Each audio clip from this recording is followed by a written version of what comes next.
Like the curtains,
Which one is the house?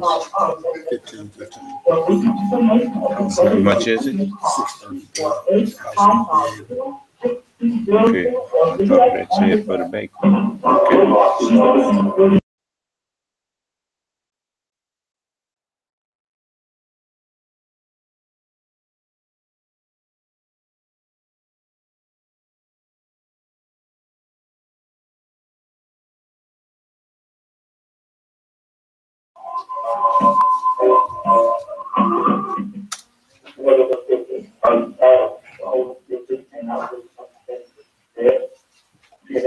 The recording has started. This conference is being recorded.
In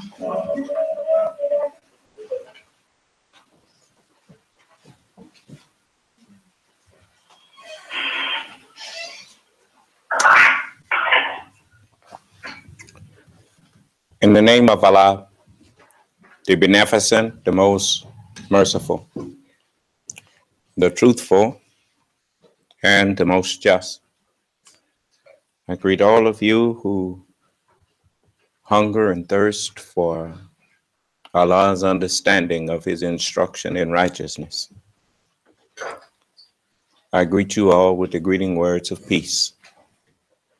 May Allah's Salam Alaikum.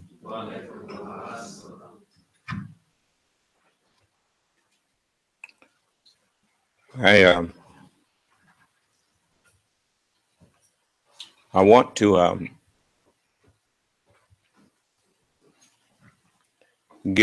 open up the class now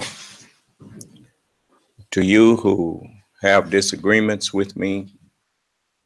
I know that I say things that people take offense at. If I was not going to offend people with what I say, the scripture would not have said, "Blessed is he that's not offended in me." So you're being offended by what I say. Do you? If you look at your history as civilizations that you've had for the past 6,000 years, can you name any bringer of the word of God that the civilization that he showed up in didn't get offended with?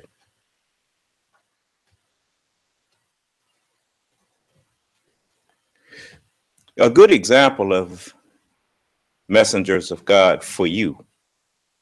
This is a good example. Have you ever seen a crook happy to see the police? I mean, if he robbing a bank and then the police, even the security guard in there, he ain't happy to see nobody that's ready to forbid him and put a stop to what he trying to do. Just like you ain't happy to see me because you don't want to stop your wicked doing. That's why you're not happy to see me. It's not because you say, "I don't believe he the Son of Man." You lying. If you didn't believe I was the Son of Man, you'd be in here arguing with me. No, you hoping that I will just dry up and go away. We won't talk about him. We won't say nothing to him, and he'll be gone pretty soon. No, you the one that's going to be gone pretty soon.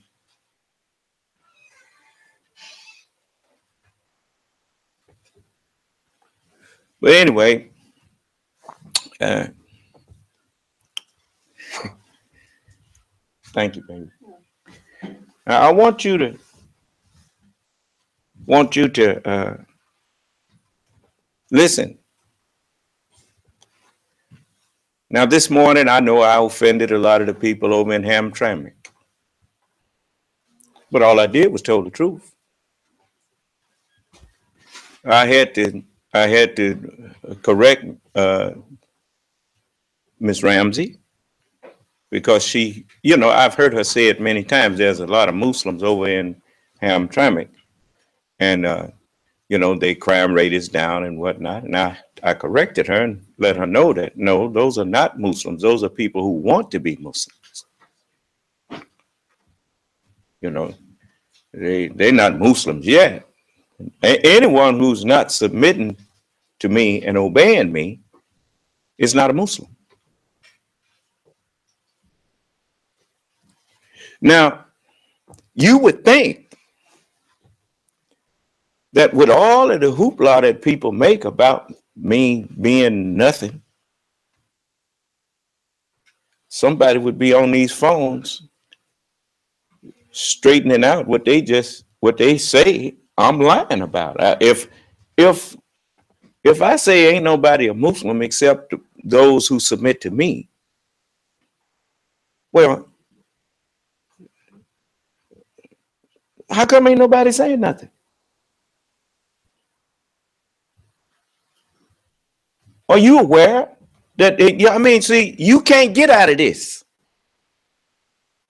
In your system of jurisprudence, as you call it, in the American system of jurisprudence, law system, the court system, if someone makes an accusation about you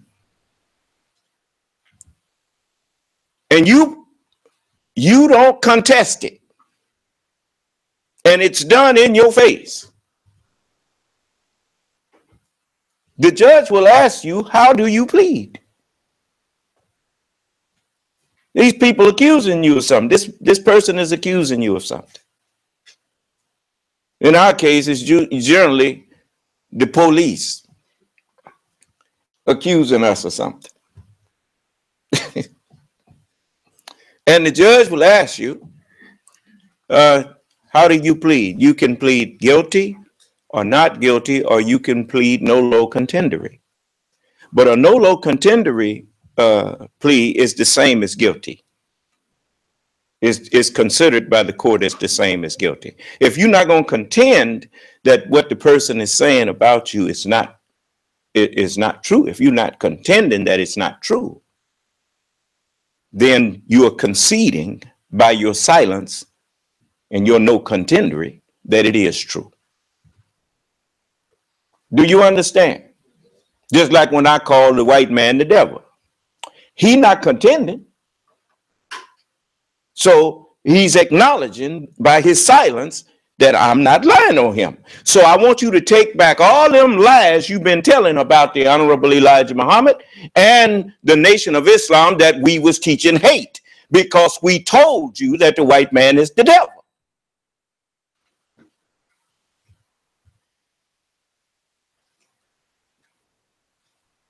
No, you're not going to get away with lying on us. Now, if you want to be with him, you go on and be with him. But you ain't going to justify it by lying on the messenger and lying on the prophets of God.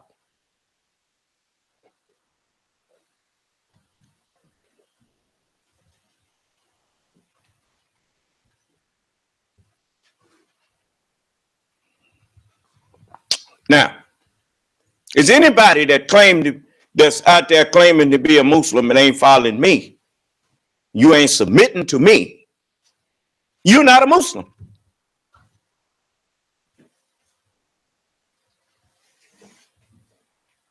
How come ain't nobody saying nothing?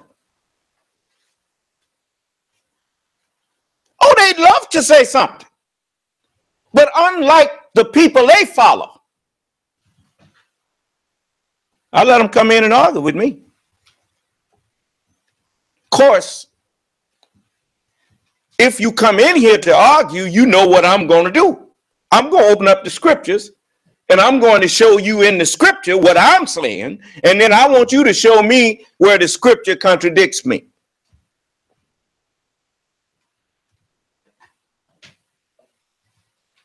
So consequently, since I'm the only one who understands the scriptures, now I just made another point of contention. Where's all of the rabbis and imams and preachers and reverends and the Pope and all these people out there claiming to be teaching you the word of God? And I just called all of them a lie and told them that I'm the only one who understands the word of God. And I offered $20,000 to any one of them who can come in here and prove that what I just boasted is false. Come in here and show me you understand the book like I do.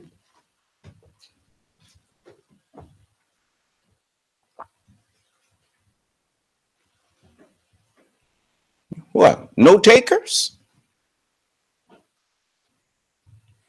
Didn't I tell you that all of you gonna learn to be scared of me? You're learning, ain't you?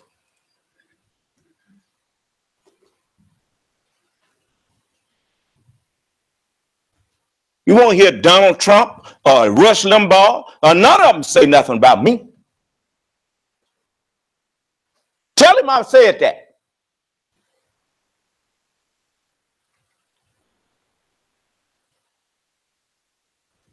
I am sick and tired of all of these people disrespecting us. And I'm going to put a stop to you.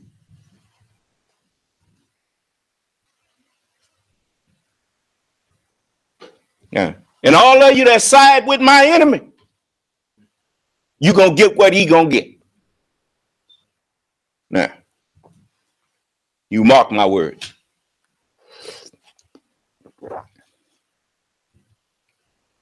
Joining in with those who persecute and murder your people. Man, stand up on the national and international TV and tell you to your face while he's being recorded and know he's being recorded. Let me show you. I ain't finna. No, I ain't finna let this slide. I sure ain't. No.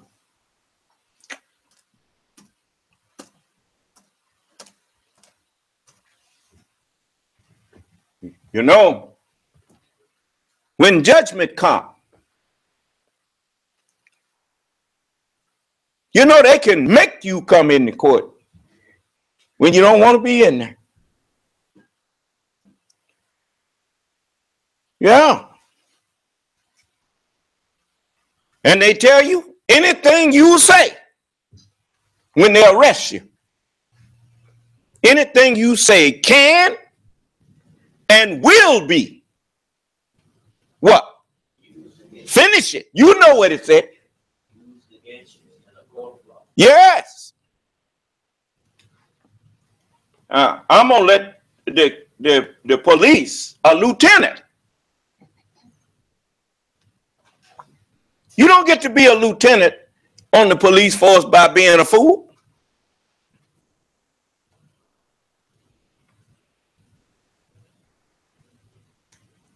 Oh, that's just don't happen. You got to have some degree of civilized knowledge.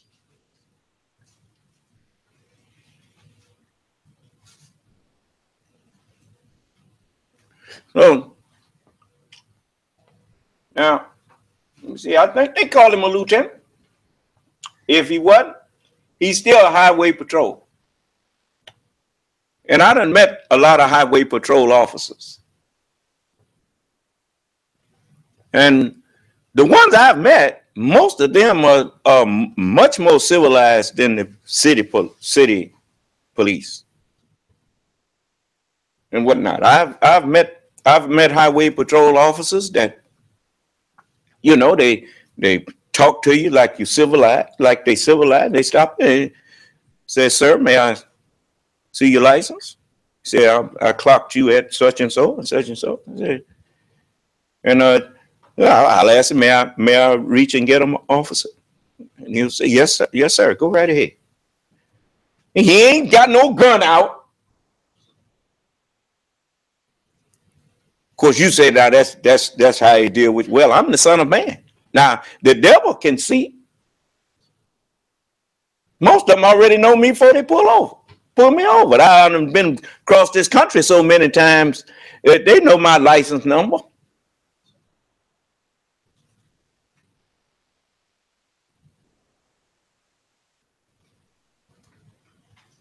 Well, you can act a fool and put your hands on me the wrong way if you want to. Or attempt to.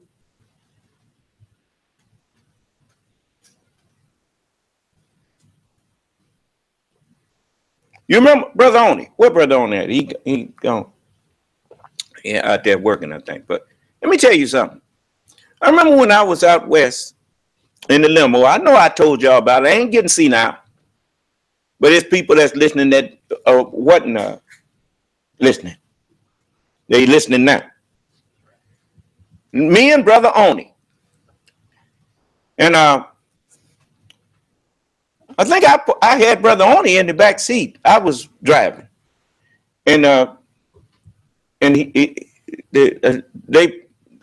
in L.A. in Watts. I was right there on 92nd and what street was that? It was over there off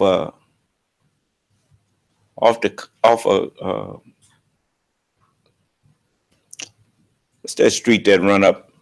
I think it's still Compton Avenue, but it changes. You know, it goes across. Where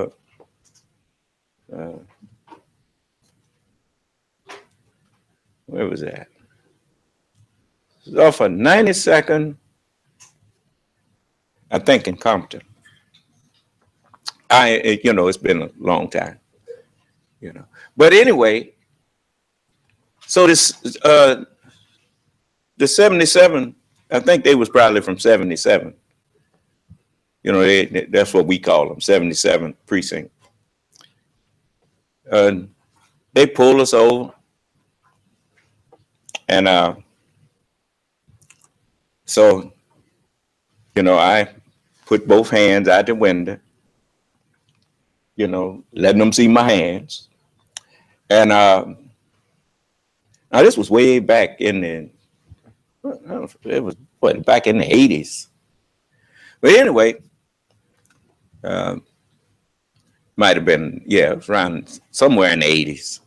And so they told us to get out of the car on the bullhorn, you know. All the people looking.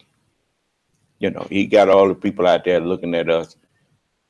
And I had on my FOI uniform. Brother Oni had on his. And they was showing off. He'd come there. I said, get out of the car. I got out of the car. Brother Oni got out over on the other side. Yeah. Come back here and sit on the curb. I say, can't you see I have on a suit here? Why you sit on the curb? I said, well, I got a fool here. I told Brother Oni to sit down. And I sat down on the curb. They then opened up all 4 doors on the car, pretending they looking for something.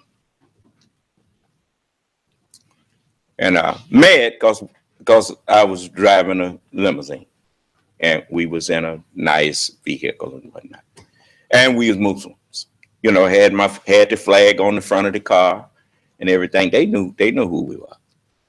And so the car doors open. I don't know whether he popped the trunk or not. But he didn't ask nobody's permission to search nothing. He just went in there and started looking. And yeah, popped the trunk too. I mean that's making everybody think we some dope dealers or something. And so when he got through it, he got my license and all that. He done ran a check and everything. And while we were sitting there, his car got flat tire. You know. And then they looked at each other and started talking, well, wasn't it up when we left? Everything changed. They going back and forth because they sitting there on the flat. Then, when I got the news that afternoon, it was a plane trying to land, and part of the top of it had got ripped off. And it landed safely, but the people was, you know, you could see the people, the part of that section of the plane, the top of it had blew off. And I told Brother Oni, I said, remember they had us out there and opened up all our doors and making it look like we was something we wasn't. And I said, you see what Allah did? Let them see how it feels to have your privacy just ripped away.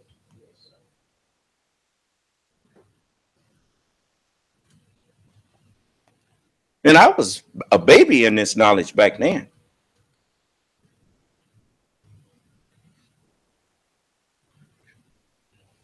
Just like I told you, if you'd help me, have they put anything in that GoFundMe account? $50. And that's from probably from some of my black people here. But I'm gonna tell you something. You see all these billions of dollars that this is costing these people? They think it's gonna pass over. They're just that stupid. You got your Moses and they got their Pharaoh.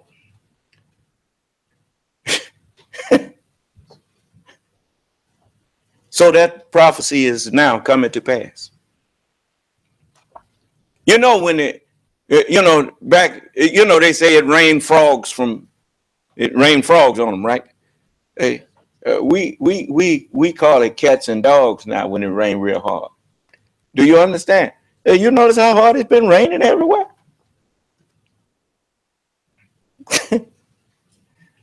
Let them keep on mocking us.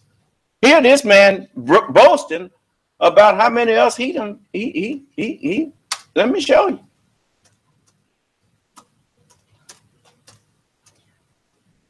Can't take it back. He done said it.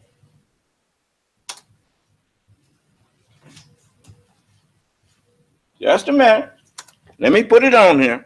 I want you to see it. I know you thought I was through with it. I ain't never gonna be through with that. No. Because you talk about the smoking gun. Anytime man get on national and international media and confess that all we kill is black people.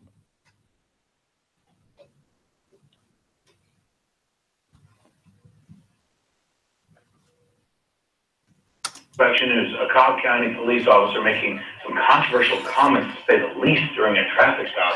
He's now on administrative duties while the department conducts an internal investigation. Channel 2 investigative reporter Mark Winnie obtained the video through an open records request. Use your phone. Tell me something. How many of y'all saw A Time to Kill with Samuel Jackson? And what's the young fella, that young actor that gets on there and advertises them cars? That's kind of a cool white boy, ain't it? But anyway, he what's his name? Matthew McConaughey. Yeah, that fella, he got a cool way about him, don't he? See, they came out of us. I know a lot of white boys that's cool. You know, I was in the Marines with some that I had great respect for. It ain't never been about color with God.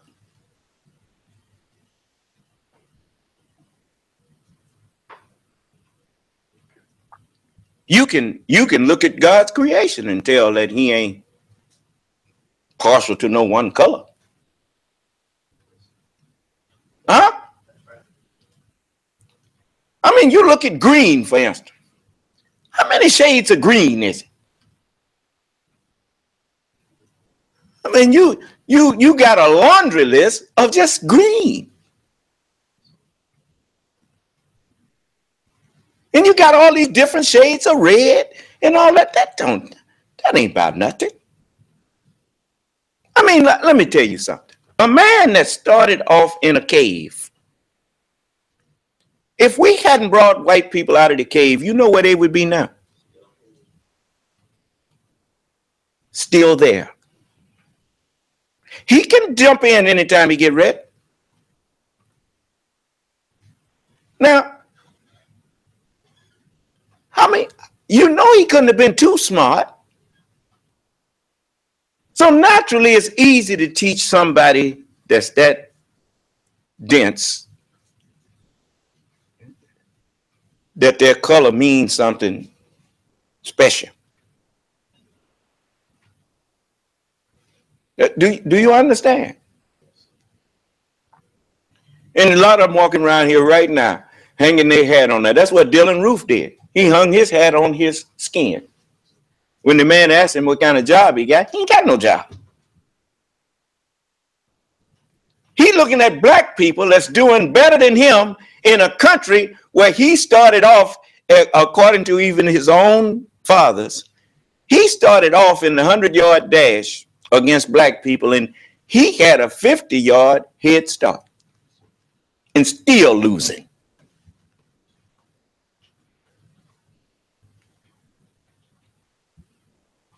Black people rape white women. Black people kill up hundreds of them white people a day.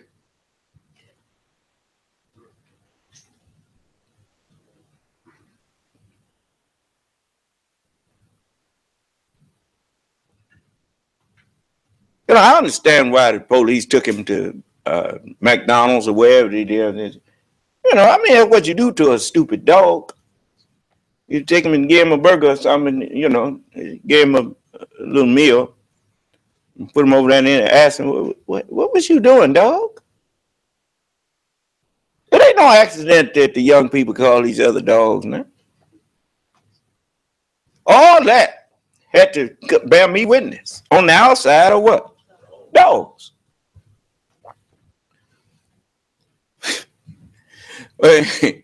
Remember now, the lion is a cat, right? And I beheld the lion of the tribe of Judah. He hath prevailed to open up the book. Ain't no dog jump on no lion, brother.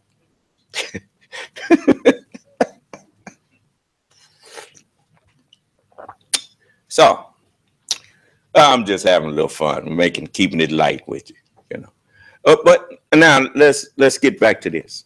Now this man, if you saw a Time to Kill, you remember when the Matthew, what's his name? Matthew McConaughey. He was standing up there talking to the jury. And he told them, look, I want you to imagine. Say that, I want you to close your eyes and think over this. Now they took this child and raped her. I think he said repeatedly, one after another. And then beat her, stabbed her, and threw her off a bridge and urinated all over her. And they was there. The jury had their eyes closed and everything. And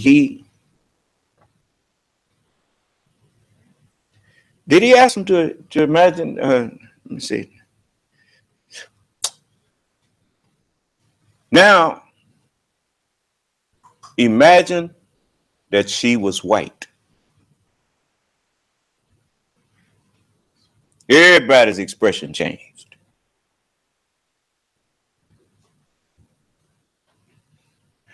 Now, I want you to listen to this police officer here that's out there with a license to kill. See, if I spoke to you in a language that, if I spoke to you in a way that wasn't your way of speaking, you could claim you didn't understand. But I'm just repeating back to you something that I know you understood because you made a movie about it. Everybody saw the movie. A lot of people saw that movie. He said, imagine now that that child was white. He as good as said, now, would you turn him loose then? Now, when you hear this officer, imagine that he's black talking to a black person. Imagine that the driver is black, the officer is black, and he gets out there and say that we don't kill nothing but white people. Do you suppose he would be on administrative leave? Or would he be sitting up in jail? Not only would he be sitting up in jail, he'd be being offered a deal. How many of y'all was involved in this? You said we. You didn't say I. You said we. Why is he the only one on administrative leave?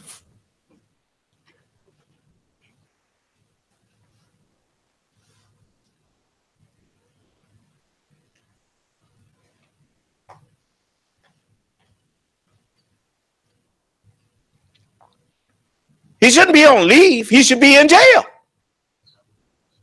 Listen.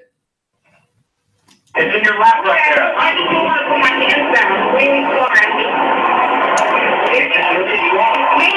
Not just you wasting my time. But you're not black. Remember, we only kill black people. Yeah, we only kill black people, right? All the videos you see, anything like it. Did you hear him say all the videos you've seen? So did he forget that his camera was running? No, he didn't forget.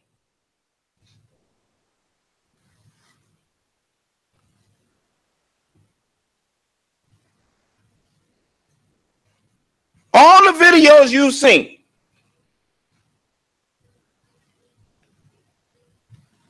Listen.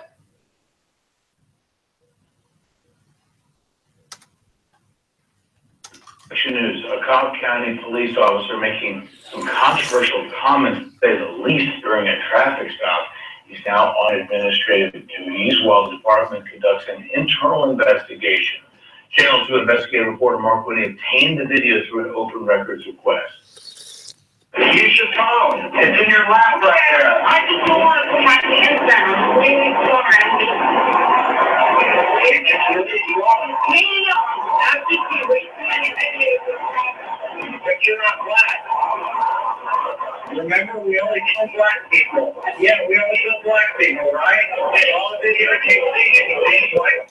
Now, people all over the earth can go on YouTube and get that.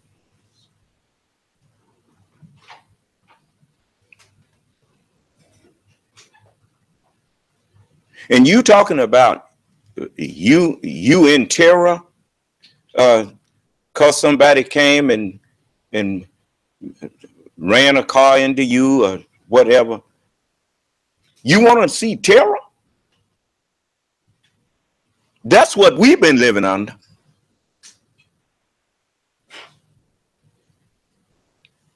We've been living under people who kill us, like they go out and shoot deers in hunting season and whatnot. You know, it's just the season now, so you see a lot of them killing black people.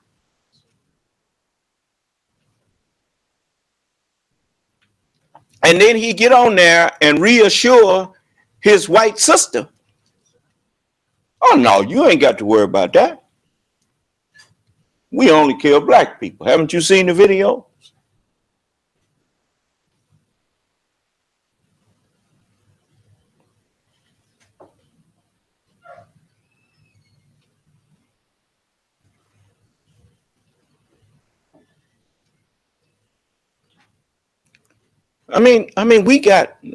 How can you all, what is wrong with you? Do you have a brain in your head?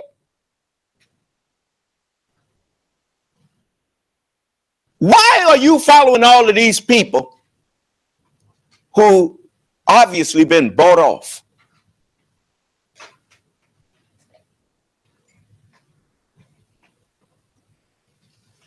Oh yeah, they talk. I know the kind of yang some of them be talking about what they ought to do and all that.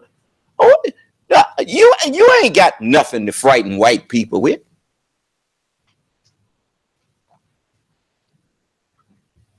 Just like that foolish Malcolm, he go and get him a gun from who?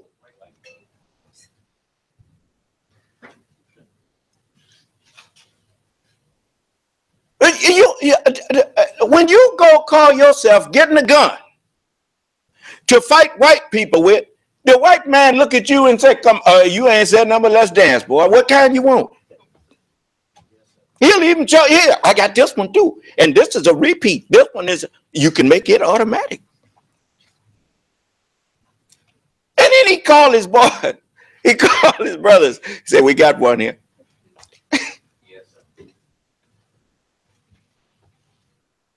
Got one what? That decided to trust in our guns instead of trusting his God. The white man heard the messenger of God tell you to put weapons down.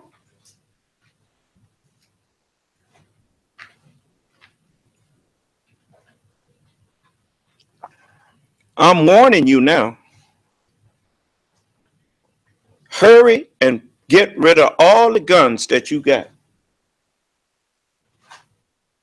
Because soon Allah gonna turn you loose on each other, and everybody with a gun gonna be killing other people with them. I know you don't believe it. You ain't got to believe it. Keep living. Well, you said, "Well, what we gonna do to protect?" I said, "That's your problem. I'm not protecting myself. I obeyed Allah and he's protecting me." You don't get it, do you? I mean, here you are. You heard me stand up and say that I ain't worried about no tornadoes or nothing coming through here where I live. During a time where storms is raging. And you sitting up there, yeah, you watched it. Yeah. They even showed you when Harvey came through, it curved around where I live, then went up to Tennessee.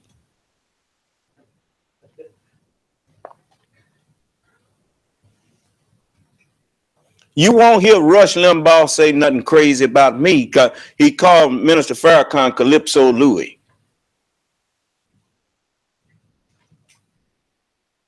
You know, here this man, ain't no way he'd open his mouth with some insulting remarks about me, because he know he'd have to face me. You can't talk about somebody and then don't face them. But he know Minister Farrakhan ain't backed up by Allah. He knows that. And this man had a drug problem and had to be in rehab and stuff. He out there called himself talking down on somebody.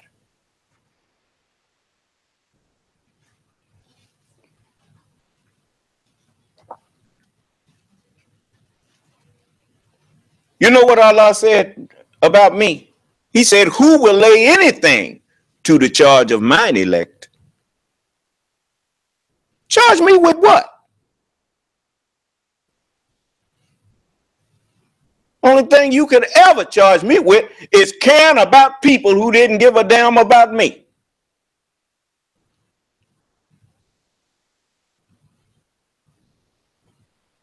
All my adult life, I've been doing what you see me doing now. Working for the uplift of my people.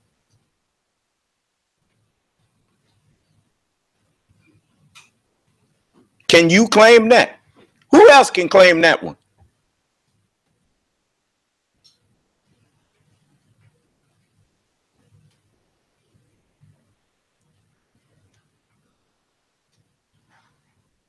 You talk to any white person that know me, they ain't got nothing bad to say about me.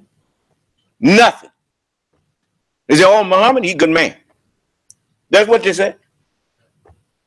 Well, he said, "Y'all the devil." Well, he'll tell you just like Mayor Daley said when they asked him about the messenger. He said, "Well, if the shoe fit, wear it."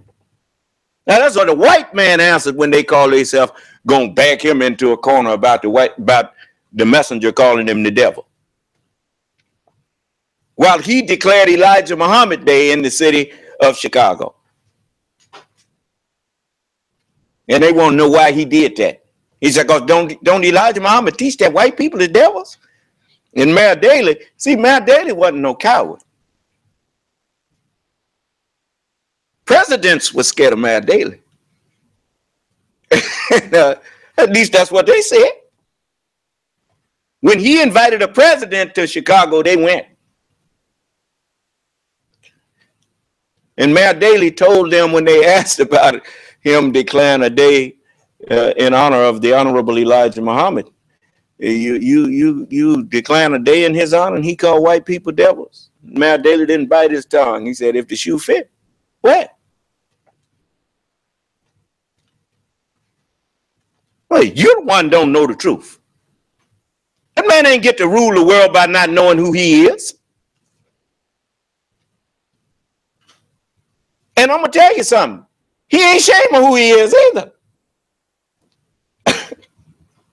You know, he is what God made him.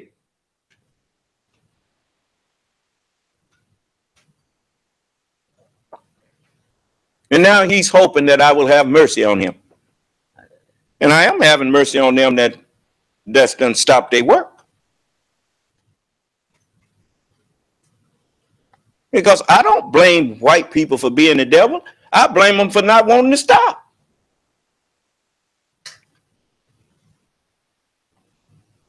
I'm not trying to punish him for 400 years of slavery. He's going to be punished for not wanting to let go. He did what we needed him to do. But we don't need him to do that now. If we didn't need him to do it, we wouldn't have made him to do it. You're the one who don't know what's going on.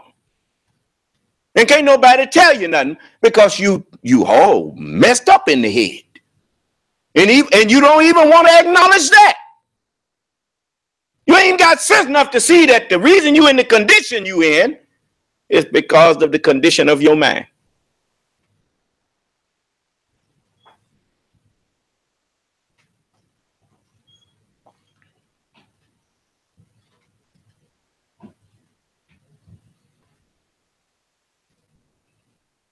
You know, I remember hearing J.D. Hill say something to the effect that we want to see what condition your condition is in. You know, do you know what that means? It's the condition of your mind. We want to see if it's done got any better or is it done got worse.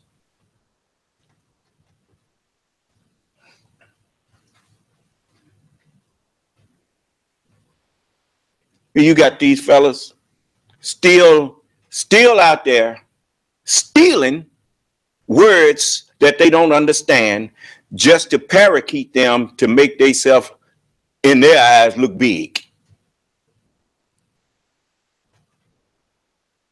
The only one who ever got some look like a little respect from white people in the black community was his preachers. The people who got out there and preached now, and then he pretended to show them some respect. So every Negro want to be a preacher.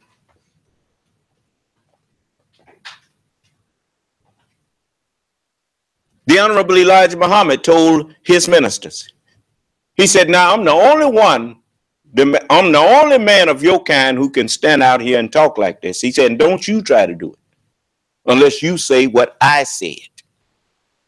In other words, tell him the Honorable Elijah Muhammad said this. The Honorable Elijah Muhammad said that. He said, don't be like the foolish Peter who saw Jesus walking on the water and he thought he could do it. Then Jesus called him out there to walk on it and the poor man started sinking. Then he had to call on Jesus to save him.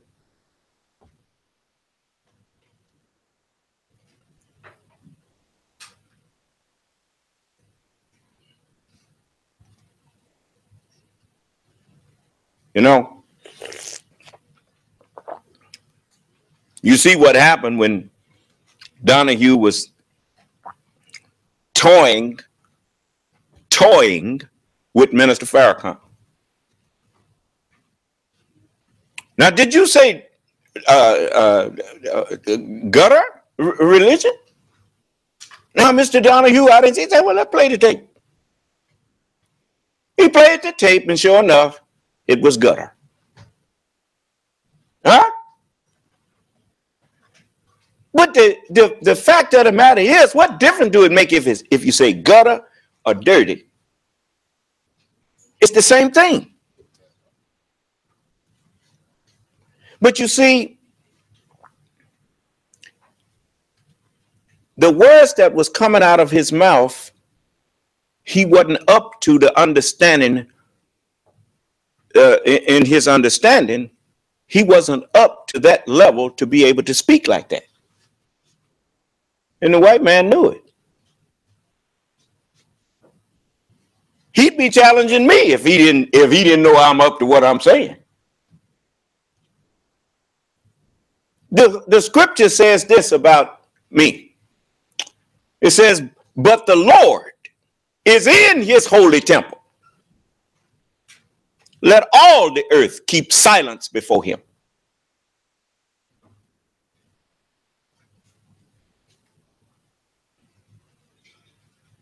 If I say you ain't no Muslim, you ain't no Muslim.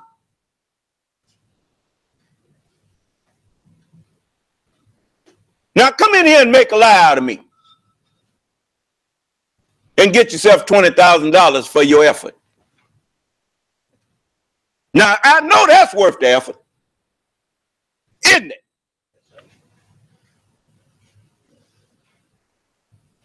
Yeah, I notice ain't nobody taking me up on it.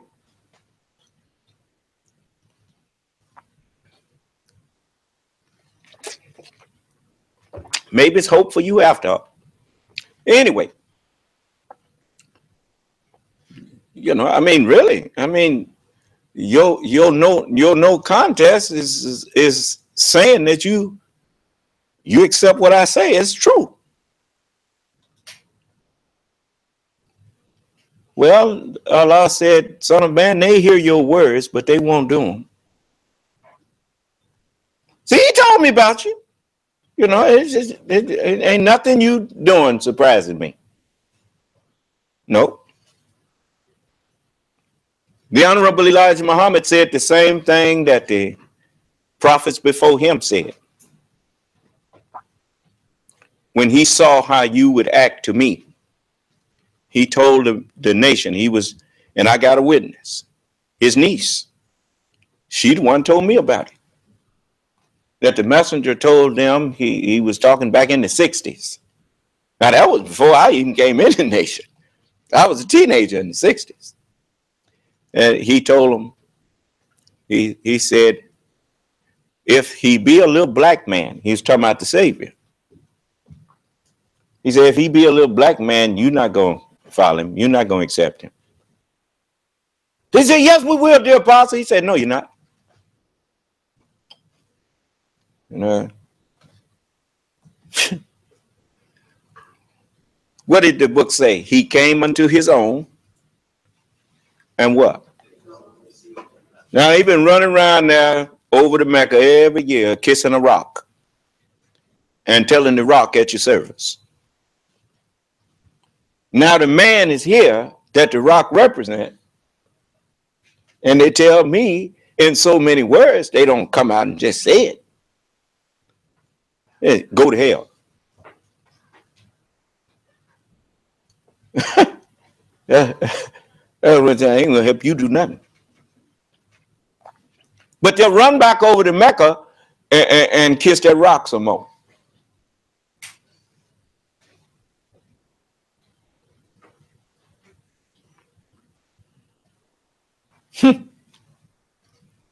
Yeah.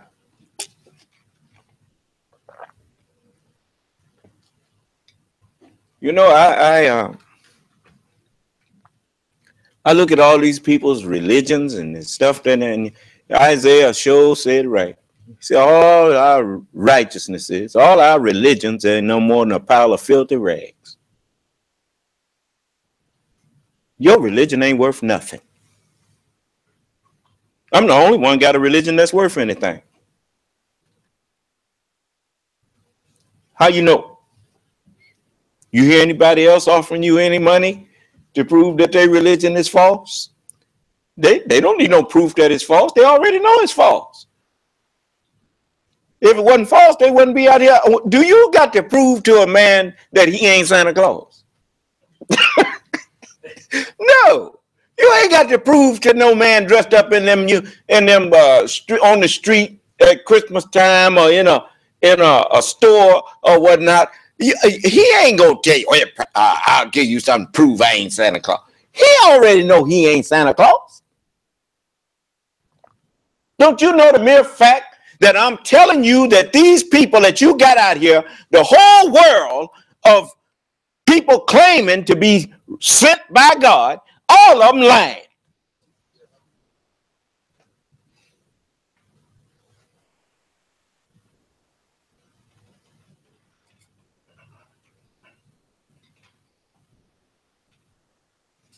What?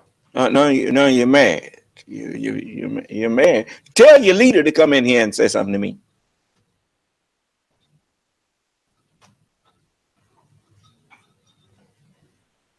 Only ones you see come in here trying to talk crazy to me is somebody who kind of crazy. Not gonna spend no time trying to argue with a man that ain't all there.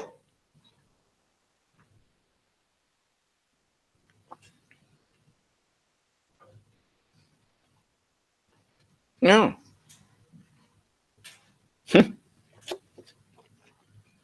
You know what they say about fools and what they do, Russian. Tell me what they do. When they asked the messenger about naming people, he said, "I don't want to be so smart to let him come in and find me trying to take over his job." Do that sound like the messenger thought that he was the Lord? He didn't say, "I don't want him to come back here and find me trying to take over his job." If he'd have said, "Come back here," he'd been talking about Master Farad Muhammad. But he told everybody, he said, "This teaching is going to rise up a powerful son of truth." When Master Farad Muhammad left here, you know what he told the messenger? He said, "You don't need me anymore." The messenger said, "Oh, yes, I do need you." Well, that's what he thought. Nature is like that. You notice the mother bear, she would let her baby climb up in the tree, and one day she don't come back. And he be up there whining and going on. But he ain't no baby no more. He big enough to do for himself. And so by her not coming back, what is that telling him? You don't need me no more. But Master Farad Muhammad told the messenger that he didn't need him anymore. That's why the messenger, after he grew and realized that he had what he needed, he said Master Farad Muhammad gave him enough to last him for 40 years. That's why he said that Allah said he'd walk up in a mountain 40 miles high and eat rattlesnakes. He'd bring people around him that were number snakes. You saw they were snakes. When he wasn't here no more, they all started saying he was not the messenger, huh? Following a known hypocrite. W.D. Muhammad, there was no secret that he didn't agree with his daddy. He never did believe the Honorable Elijah Muhammad was the messenger of Allah. Thanks to all them hypocrites that was around.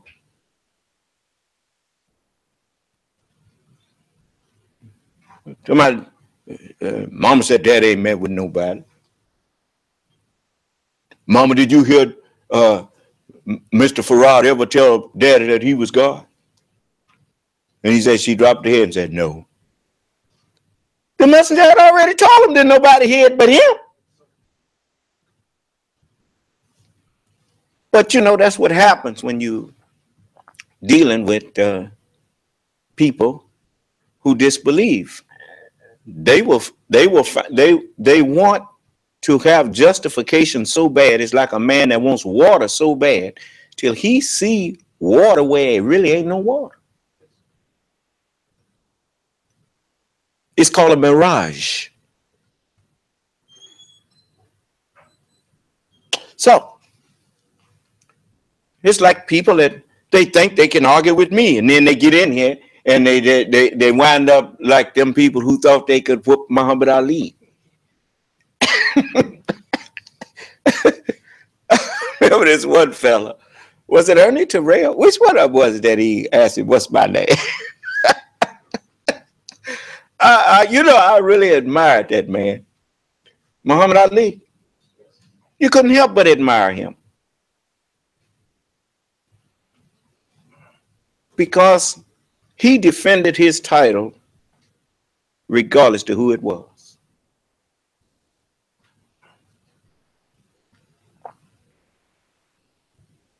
He was not a coward.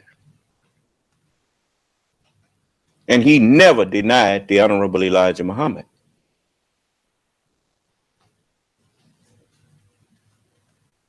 No, I never heard him say anything negative about the Honorable Elijah Muhammad. And it hadn't been for him honoring the messenger's family, he wouldn't have got tripped up by Herbert now.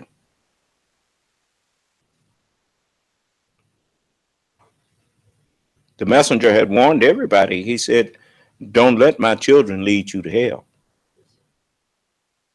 I didn't hear him say it, but I remember this sister named Francetta. She told me that she heard the messenger say that. And I believe it. Because I didn't see none of them stand up publicly and correct that hypocrite.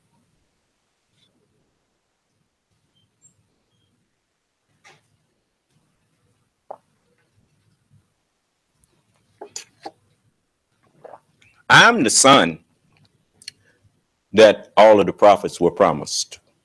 For unto us a son is given. That's me. That's why you listen, you check my blood type and check theirs. I like that term, blood type. You'll notice. Jesus said, the words that I speak unto you, they are spirit and they are life. The scripture says, eat not the blood of any animal, for the blood is the life of the animal. Okay, well, what kind of words is on the, is this handwritten or typewritten? Blood type. See what I do? I bring light out where there was none. Ain't that what the book say God did? God said, let there be light. And what? All right.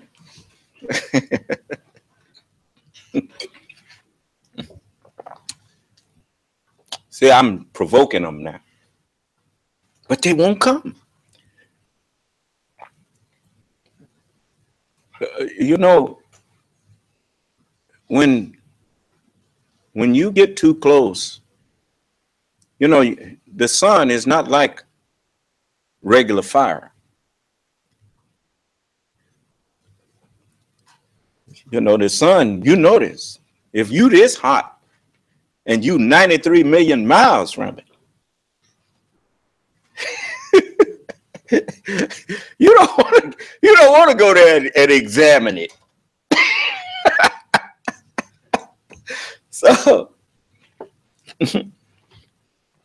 So people don't learn to keep their distance from me. Because you see prominences. You know what they call a prominence? When the sun, an eruption on the surface of the sun, it rises up and it falls back down. They call that a prominence.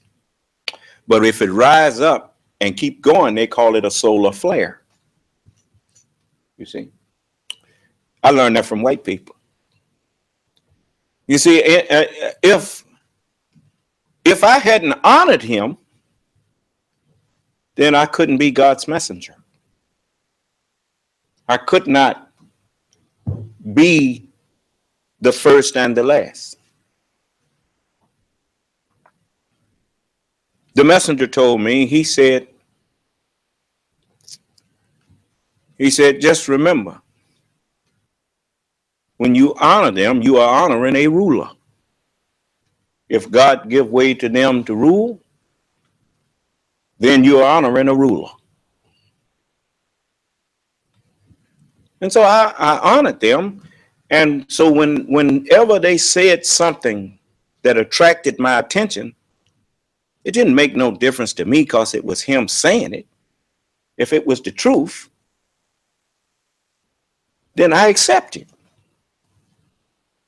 The truth don't stop being the truth because the devil said it.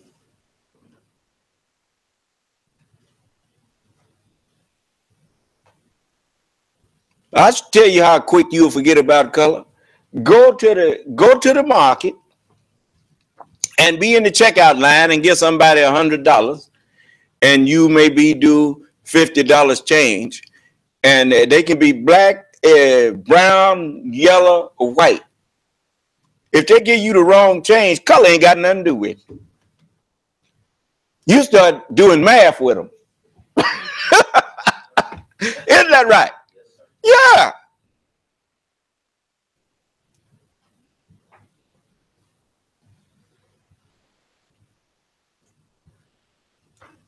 You know, your color ain't got nothing to do with me getting on you. Your wrongdoing is what's got me getting on you.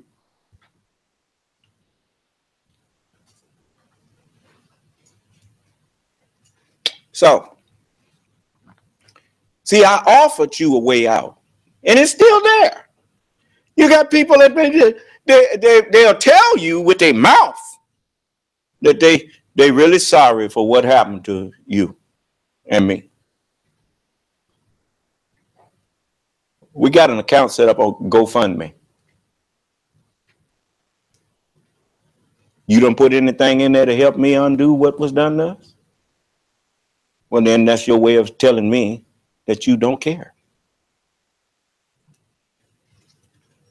Blessed are the merciful. For what? Well, it go without saying. Cursed are the unmerciful, for they shall be shown now. Oh, that ain't in there. Yes, it is. That's what that was saying.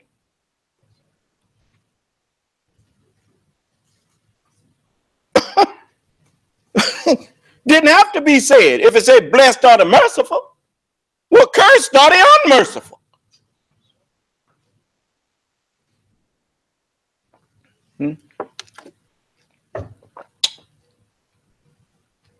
So all you people all around the earth, I want you to listen at this and look at this. And then go online and find it yourself and see if I doctored it. Only see here on Channel 2 Action News, a Cobb County police officer making some controversial comments, to say the least, during a traffic stop. He's now on administrative duties while... Now, the only doctoring I did to it was I got a program that allows me to slow things down so that you can make out what somebody's saying. That's all I did. I just changed the speed of it so you could hear clearly what that man said. Yeah.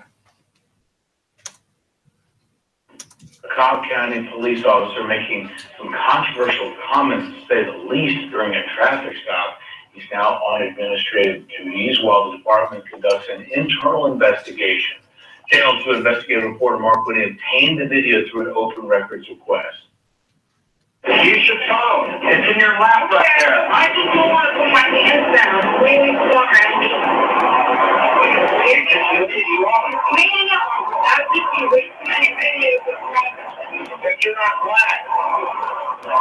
Remember, we only kill black people. Yeah, we only kill black people, right? All the videos you see, anything white people get killed.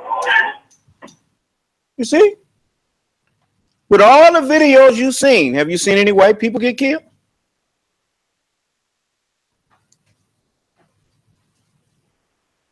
Regardless of what she said, he knew what he was saying.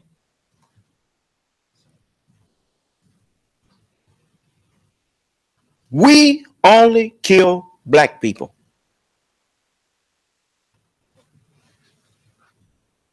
Why am I the only one outraged?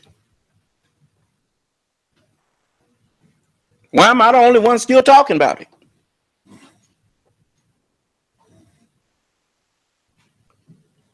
Because he got some on all the rest of them and told him, you better shut your mouth. Is this you? And he showing him what he been doing.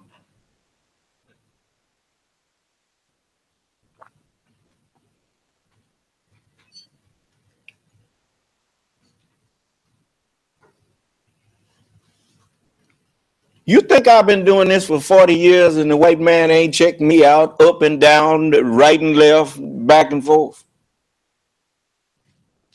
in his country?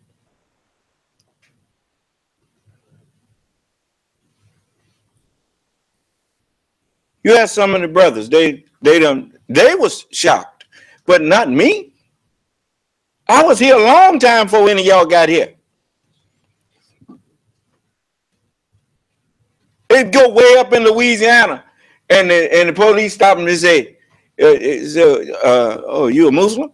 Say, "Yo, y'all down there in Red Lake, ain't you?" Now, what he know about what's going on in Red Lake, Mississippi? They not like you. They know what's going on in their house.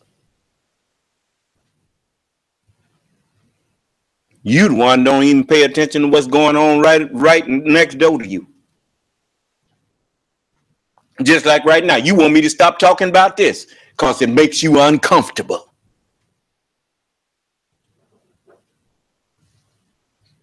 House Negro always get uncomfortable when you show him something that makes him have to condemn his master, who he's scared to death of.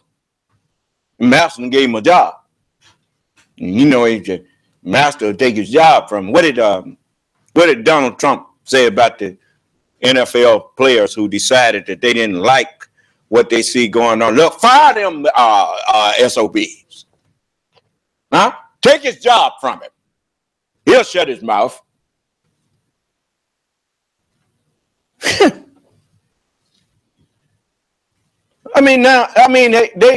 put them on Front Street. I ain't gonna tell you what no more about that. But see, you know, he's a open racist. And he emboldens all of the rest of them, that them cowardly dogs that's out there. So, we can do it now. You gonna wish you hadn't did it. And you did it right in front of me.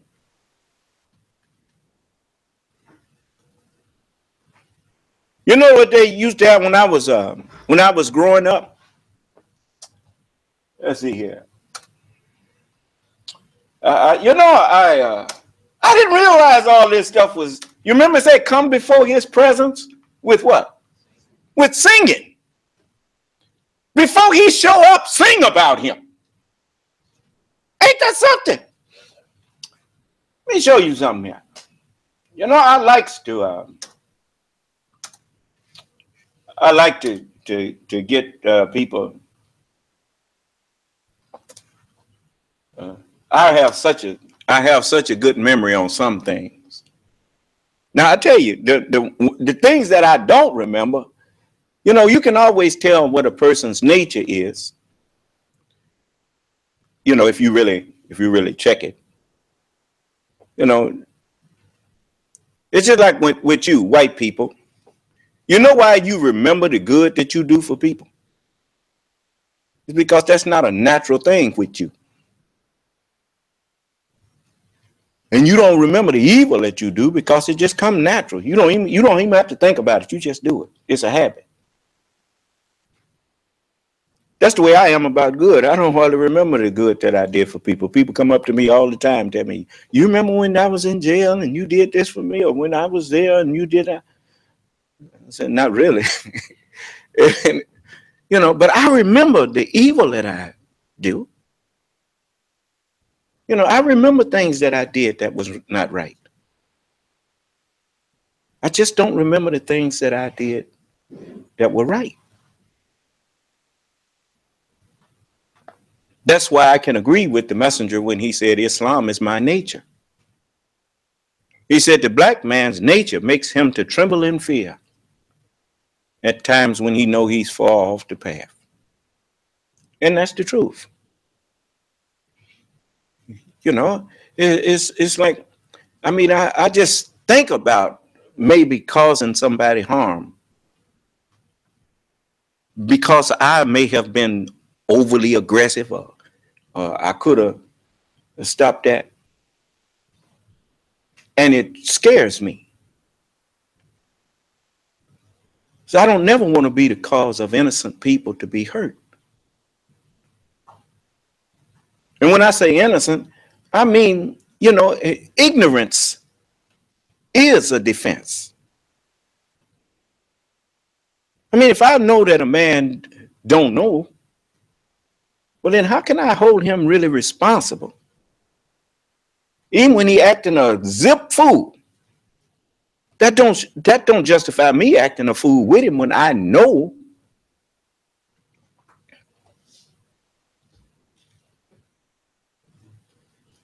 You know, so I always have to check myself.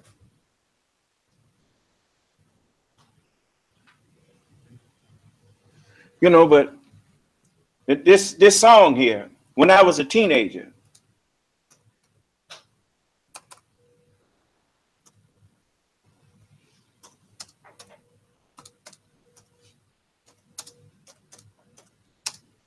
and the messenger had been here teaching for a long time.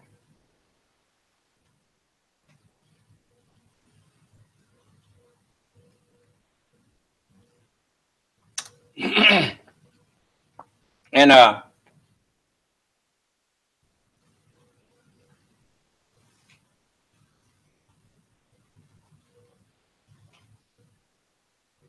let's see here.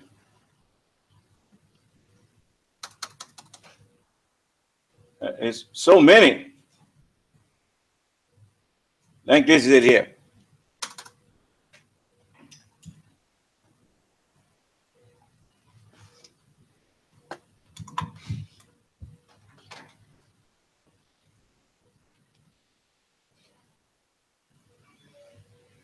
Just a moment.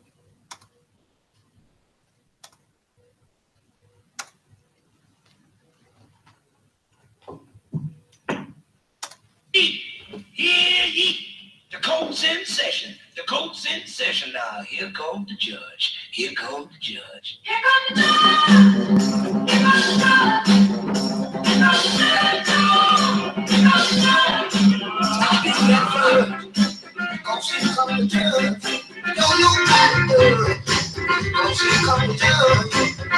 Judge Shorty is beside the stage. And he don't take no stuff from nobody. He wants to come to heaven. Where do you think you stand? I know where you will be. If you don't be like me, I'm here to tell you.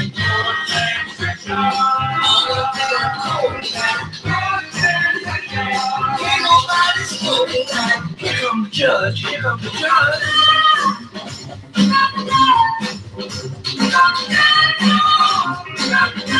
Now I remember that song. I think I was in elementary school. Might have been in junior high. That was in 60 what? Let's see. I think that song was from 68. I was in high school. Let's see here. Stay in a minute. Yeah, 68. I was 18. I was turning 18 in that year. And I didn't know that I was the judge of human beings. But all I knew,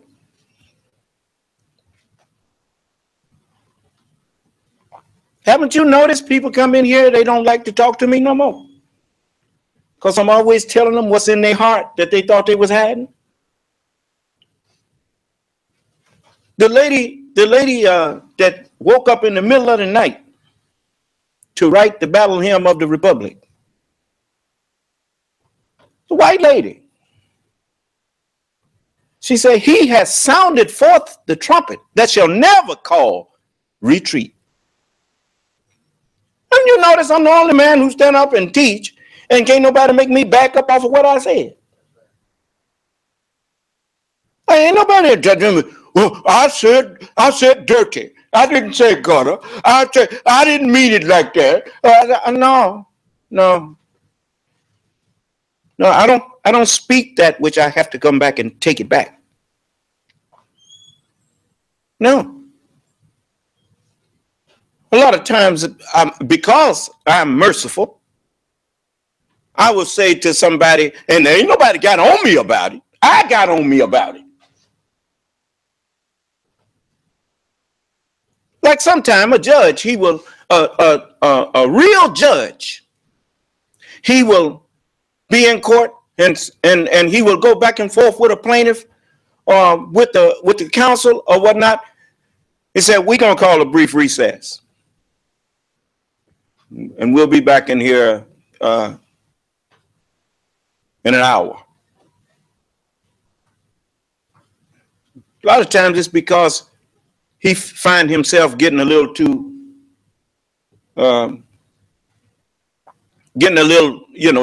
passionate.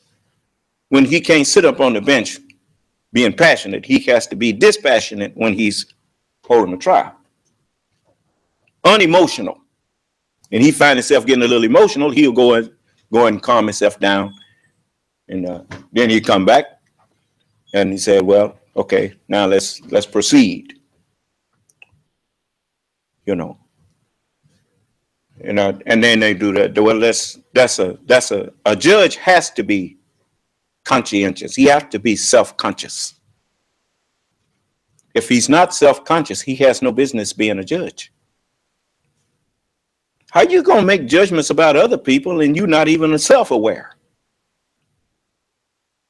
So the song that the lady said, he has sounded forth the trumpet that shall never call retreat. And he's sifting out the hearts of men before his judgment seat. And that's what I do. I ask people questions all of the time, and they don't know why I'm asking the question. And sometimes they know where it's leading to, and they don't want to answer. But that tells me everything right there. Truthful people tell the truth. Liars always try to hide. But they got a song that said, no hiding place.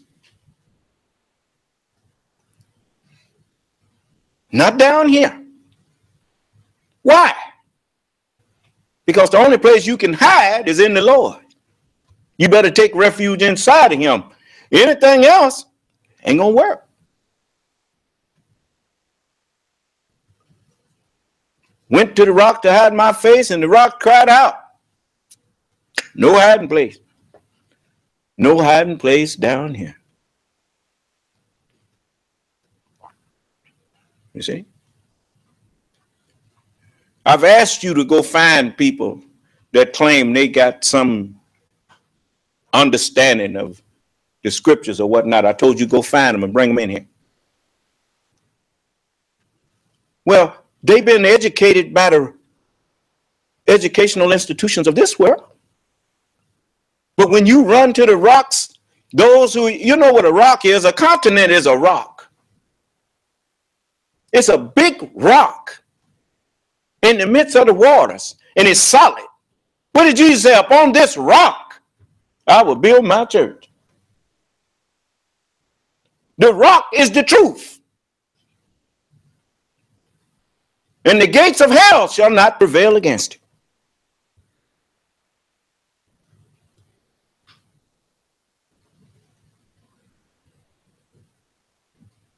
My mind is built up on truth.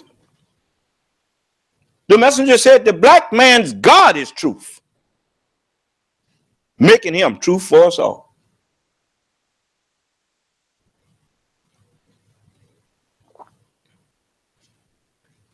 But the rocks of this world, what was rock solid in your world is quicksand. Now,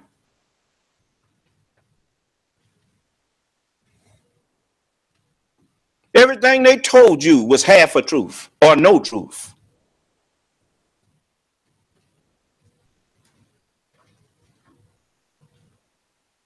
Objects in motion tend to stay in motion. Objects at rest tend to stay at rest. That's what they teach. Unless acted upon by an outside force. No, that's an incomplete statement. Coming from somebody who think they know something and don't really know nothing.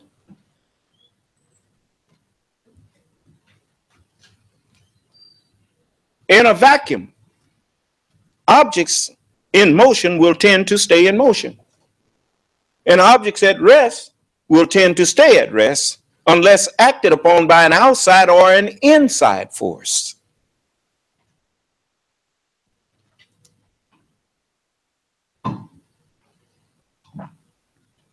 He can't add nothing to what I teach. I add to what he had to say. Because greater is he that's in me. Greater is the understanding that's in me than the understanding that's in him.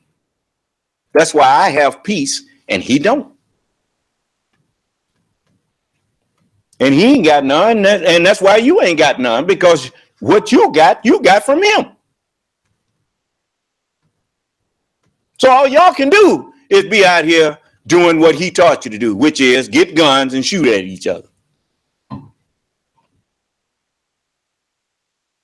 Can't even get in a diplomatic or a diplomacy mode. Don't know how. Can't talk peace because he ain't never practiced peace. The only thing you've practiced is war, murder, bloodshed. So every time you open your mouth, the only thing come out is what you've been learning.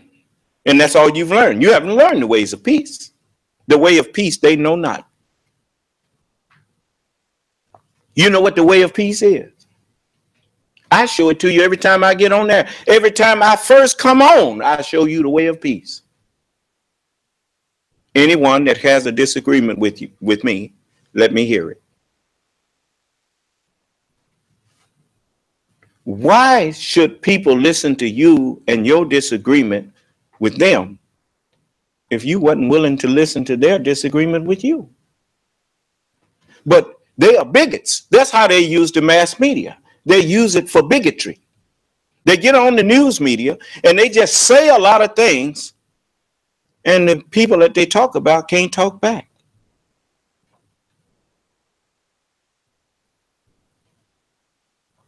They're telling you and me stuff, but we can't call up and question them and say, I mean, if they'd hook it into a conference line, someone could unmute their phone and say something. They don't want no conference line because you find out that all they're doing is staging things. They setting, bringing half truths to you. And then they made Donald Trump president. They want to pretend they're against racism.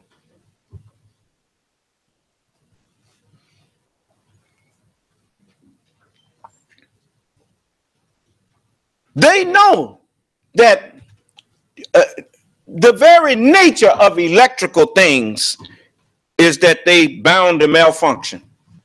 Why you think that when you buy something electrical from the parts house or whatnot, you can't take it back?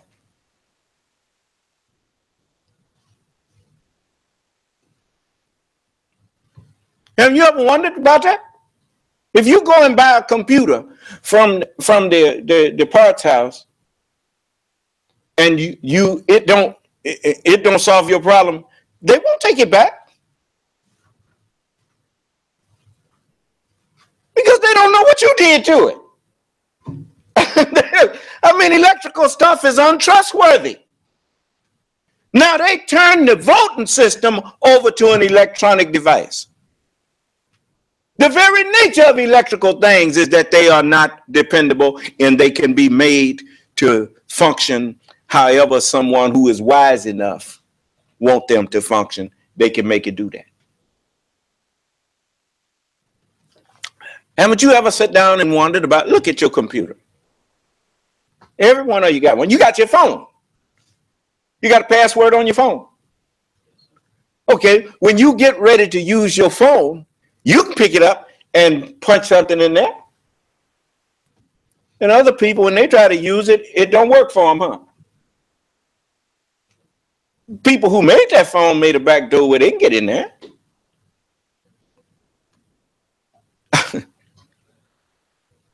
So when you are told that your phone is safe, are they telling you the truth? They're telling you half a truth. It's safe from everybody but them. Them voting machines is safe from everybody but the ones who program them. And you don't, you know, I mean, I'm just trying to show you.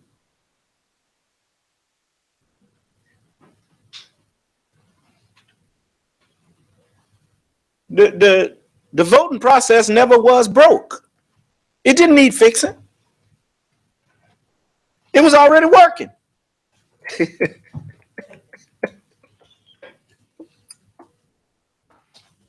Anyway, you know, I'm just, you know, I'm a person who's Allah. He says, "Son of man, I have made thee a watchman." The very nature of a watchman is you have to put him in a high tower. He can't be no watchman if he can't see no more than the people that's around there with him. He got to be up high where he can sit high and look low.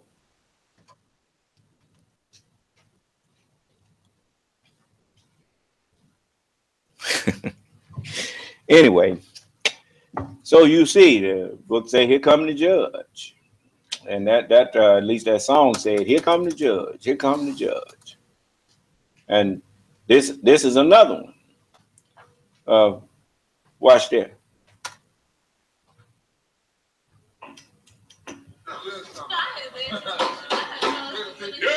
Yeah, this court is now in session. His Honor, Judge Stephen B. Martin Messiah.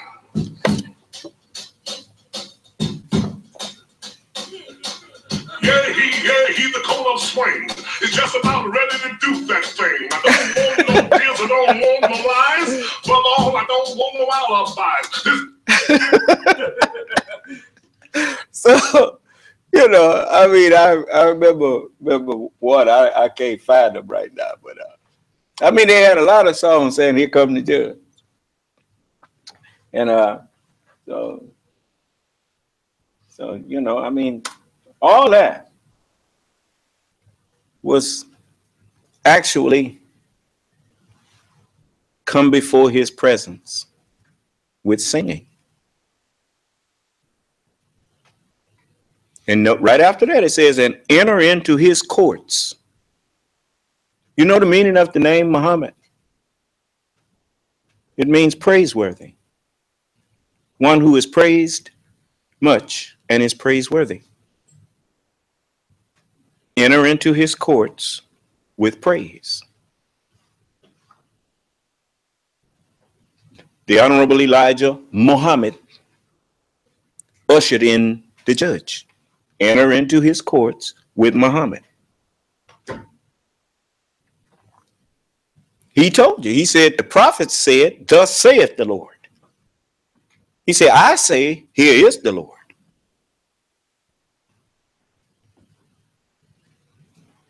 And he told you, the Lord is a black man. I'm a black man.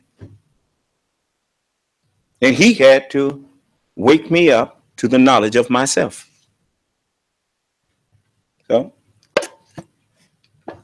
So now I'm awake.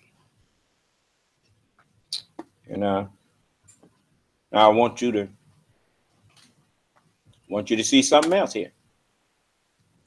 Everything that I say to you, I can prove. As I let you hear him before, I'm going to let you hear him again. You know, there's no such thing as a Muslim Christian. There's no such thing as a Muslim Jew. Because if I was to tell you that that's what I am, then you might ask me, show me where any prophet ever said that. You ain't never read nowhere where no prophet said he was a Christian. You never read nowhere where you heard a prophet say he was a Jew. Name one that said he was a Jew.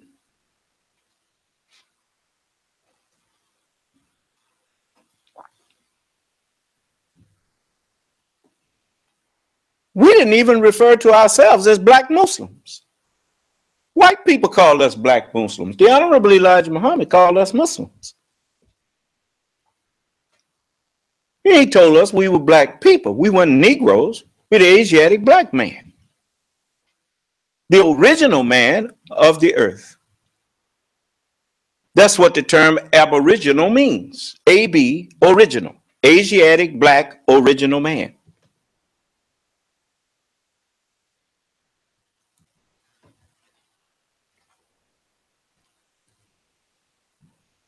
Well, who teaching you all of this, mister? Islam is my nature, man. Who teaches a fish how to swim?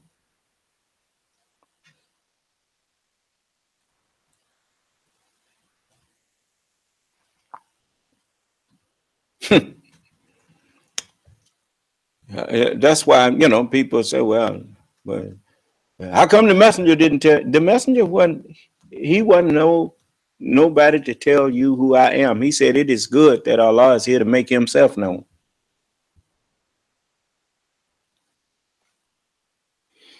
You notice in the East, they started I think it started with Prophet Muhammad when he let Bilal get on top of the Kaaba. The Bilal, I was told, was a black man, a former slave, and Prophet Muhammad freed him. And Bilal was the first caller to prayer. And he would get on top of the Kaaba. He climbed up on top of the Kaaba. That's what they said. Now, if it's something else that they want to share, they're welcome to come in and share it. I'm not claiming to be. I'm only telling you what I heard. And he would call out these words, Allahu Akbar. He'd be facing north, and then he'd face east. Allahu Akbar. He'd call it out again. Then he'd face south and say, Allahu Akbar. And then he'd face west in the 4 directions. That's why we say it 4 times, just in case you didn't know. Is it north, south, east, and west? And Allahu Akbar means God is great. The Honorable Elijah Muhammad didn't teach us to say that. The Honorable Elijah Muhammad taught us the proper statement. And he taught it to us in English. He said, Allah is the greatest. Akbar don't mean greatest, it means great.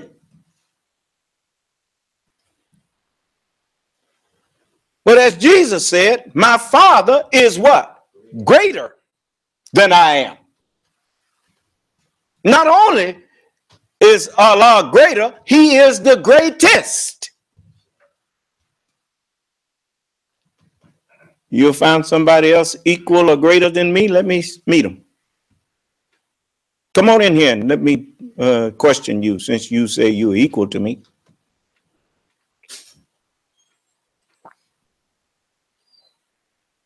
Far as I know, I'm the best knower. I haven't met nobody yet that knows the scriptures and how to guide through them. I ain't met nobody yet that knows it better than me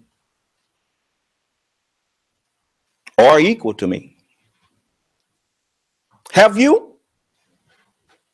You met somebody?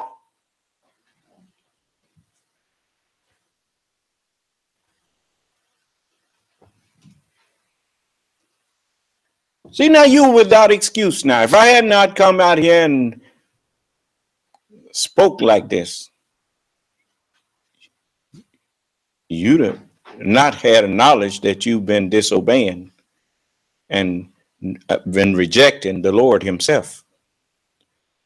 But I told you who I am. The messenger told you who I am. He said, who is the original man? He didn't say who was the original man. He said, who is the original man? How are you going to have a new world if you don't have a first man of that world? Have you met a man like me before?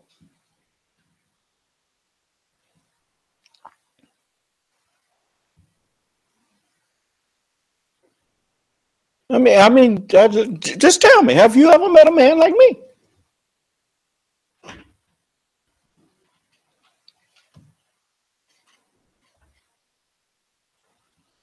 No, you haven't.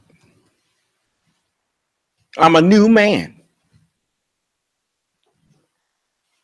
Of twain making one new man.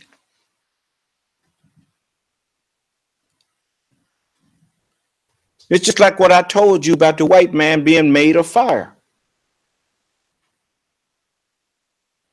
All of this plant life and animal life that you see, that land life that you see, and even the sea life, it started off from hot molten lava, from fire.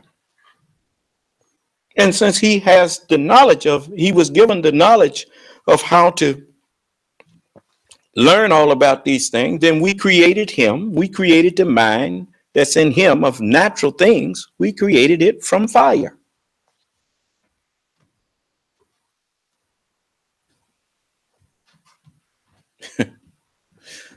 So, and Allah said, I'm going to create a mortal of sounding clay. That's why the book hinted to you when it says, and their sound went throughout the earth. It's talking about the prophets. They were the sounding clay.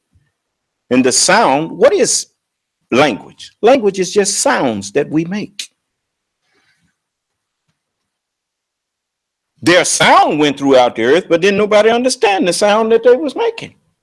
Everybody been trying to understand the scriptures and couldn't. But Allah, by means of his prophets, created the mind that's in me.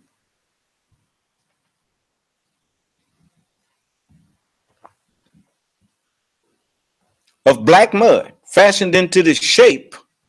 Why black mud? That's what black people are. You take dust and dry, and then you pour water on it, then you make mud. That's all the white man did with us. He's emptied us out, and all we were are the dust of our people who was brought here. The rulers of Africa were tricked into coming here and lied to and enslaved. And we are what's left of them. The dust. And then he poured his water on us and fashioned us into the shape of not a people who want to be independent. We want to work for him. We want to work for somebody. We don't think in terms of being independent. We think in terms of getting a job working for somebody else. Fashioned into the shape of a slave. But Allah wanted a servant. So he took Abraham's seed and let Abraham's seed go to a dragon lady. And Abraham's seed was molded fashioned into the shape of a servant.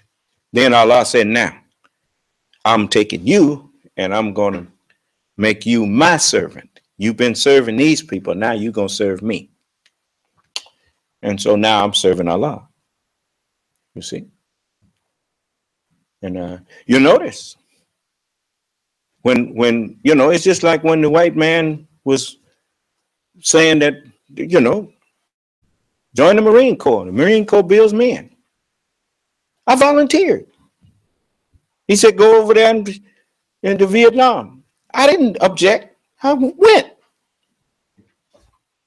like a good slave. I was true to him when I was his servant, and now I'm true to Allah. You know, Moses grew up in Pharaoh's house. He was true to Pharaoh until God spoke to him. Well, that was all put there for us. You see? What a fool you are to make me the butt end of your joke. All these calamities that's hitting this country, can't you see that one calamity after another hitting you?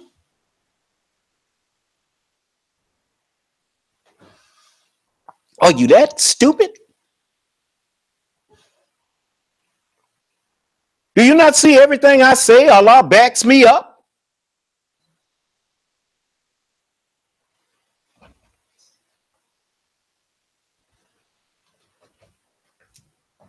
It ain't gonna do you no good to put all them billions into these places to build them back up. They're just gonna get knocked back down. I know you don't believe it. Just keep living.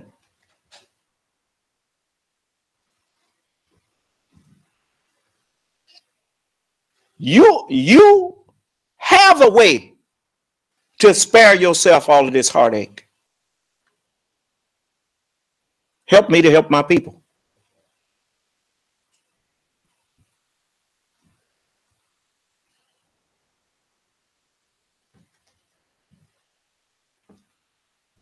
Now, hear this man on here. Let me let you see him and hear him again. Don't miss the 22nd anniversary of the movie Down in history as the person who saved humanity.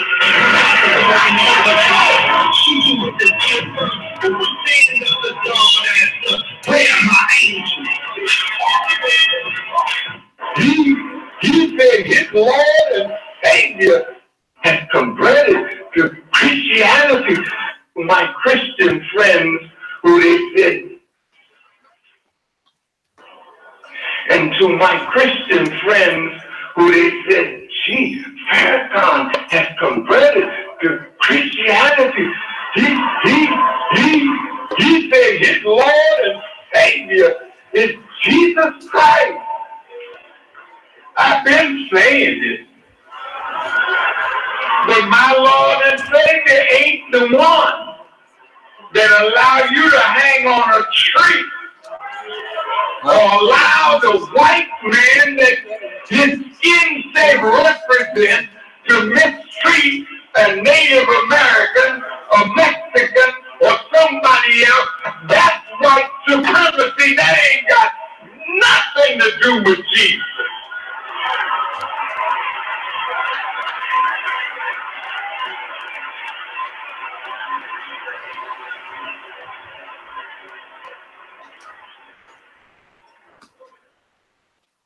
Some of you got stones on your hand. I got one too. This is black onyx. How many of you got diamonds? Good. How many of you got pearls? Good. How many of you got amethyst? Good. How many of you got emeralds? See, all green stones, black stone, white stone, and you go in the store, sit around waiting, put it on your finger.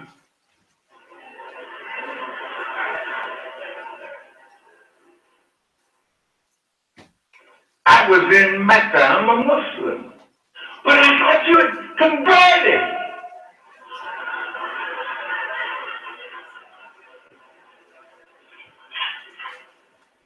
See, you want me to be a part of some narrow mess.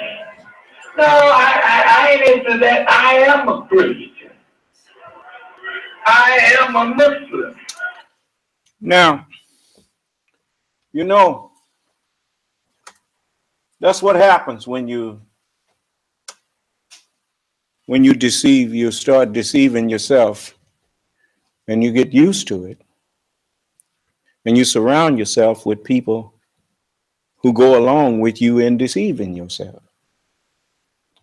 Now, it's kind of ironic that he used the word strange or what you call narrow. It's kind of ironic that he used that word, because we're going to turn to the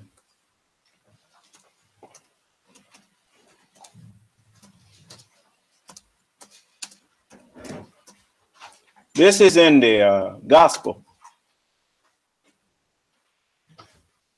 The one who he stand up there talking about he believe in, Jesus, in the book of Matthew, the 7th chapter.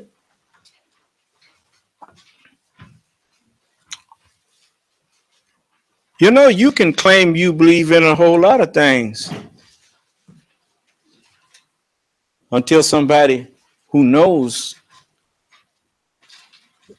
come up and know how to check what you say you believe. How you going to claim that you believe Jesus and you contradicting him? Look at what the 7th chapter of Matthew, and we're going to go to the let's go to the, I'll tell you in a minute.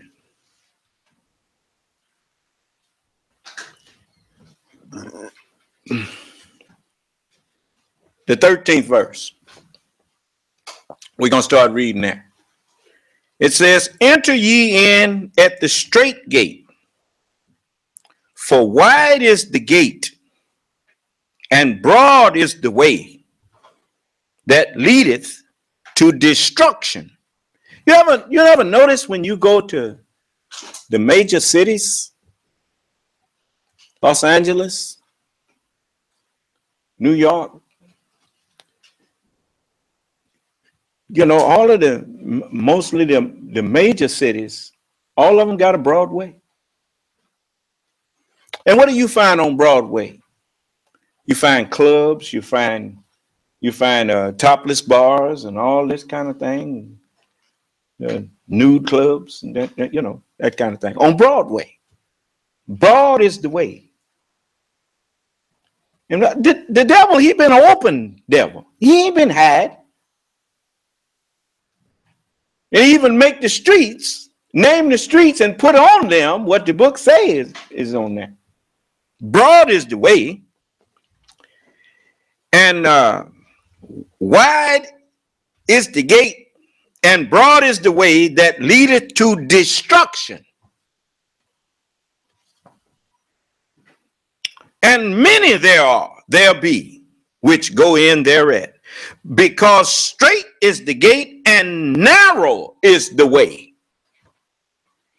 which leadeth unto life, and few there be that find it. Now, listen at him condemning the narrow way. And listen, I mean, you ain't fooling nobody but yourself. You ain't fooling me. Listen to this.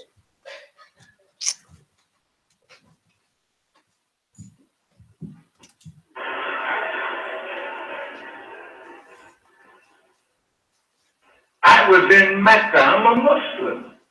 But I thought you had converted.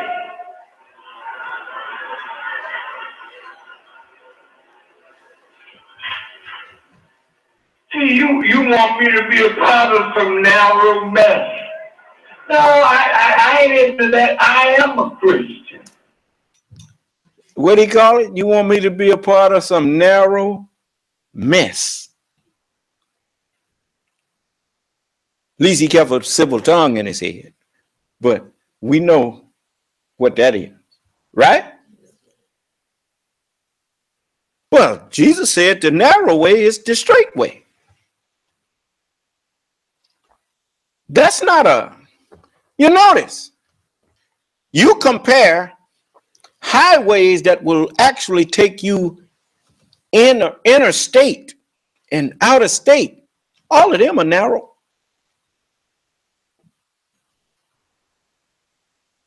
Until you get close to you get close to a town, they may broaden out, but you got two lanes going one way, and then on the other side, two lanes going the other way. And sometimes you ain't got but one lane going each way. Very narrow. But they take you further than the Broadway. Broadway run out.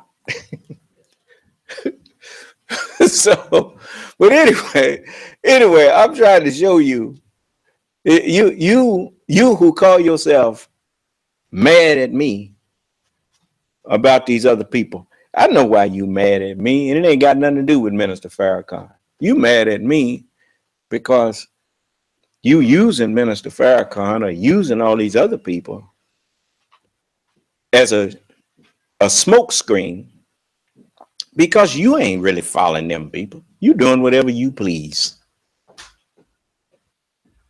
And you know that you can't do whatever you please if you say you with me. You got to do what I say. And you just a rebellious something. And that's why you don't want to follow me, because you're rebellious.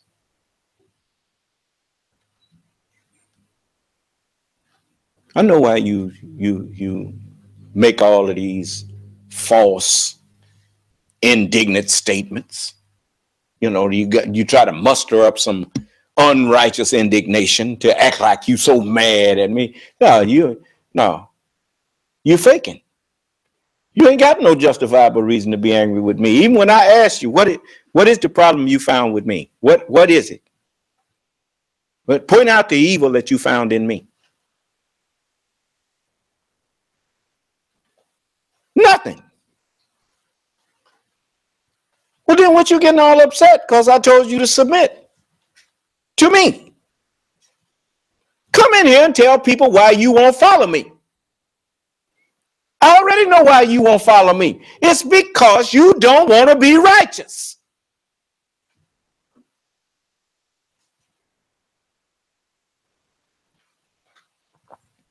You ain't never wanted to be free from white people. You wanted to be equal with white people in their country to do what you see white people doing.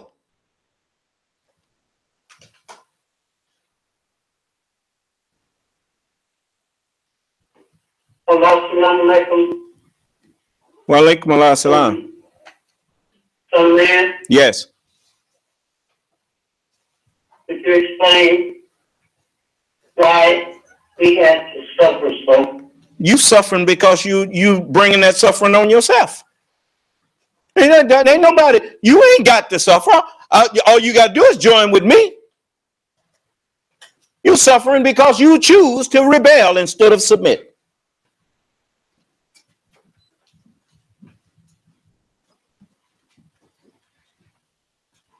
Now that's just the simple truth.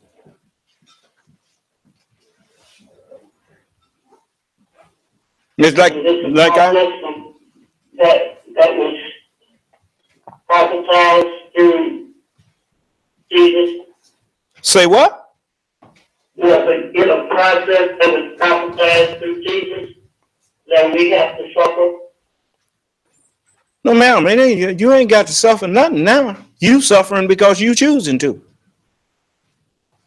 No. No, we done been through 400 years. It's time to come out now.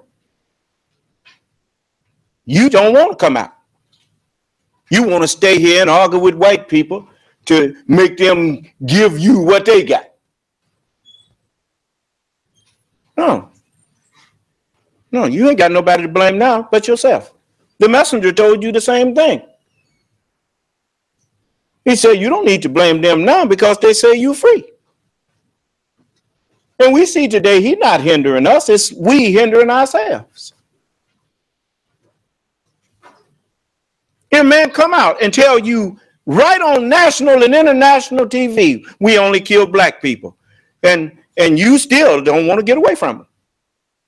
You won't unite with somebody who got some sense, Here they was asking the sister, Miss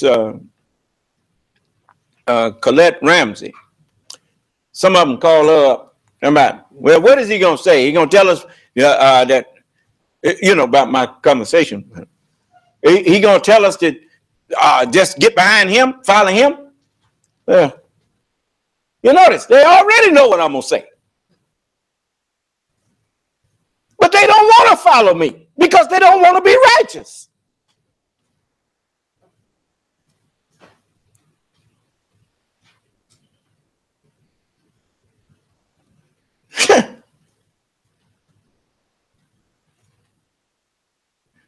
Then when you well, look, you've been following yourself, and look at your condition.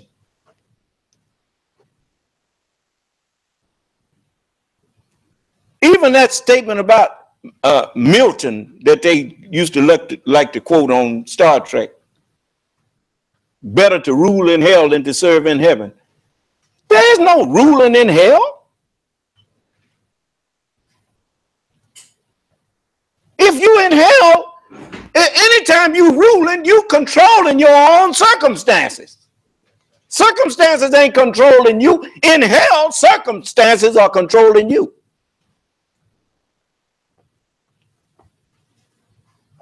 Nobody willingly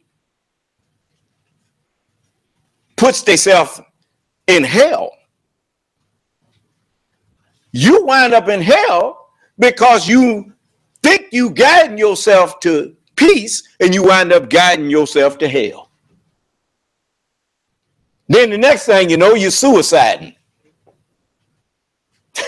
Still guiding yourself. So, what can I say?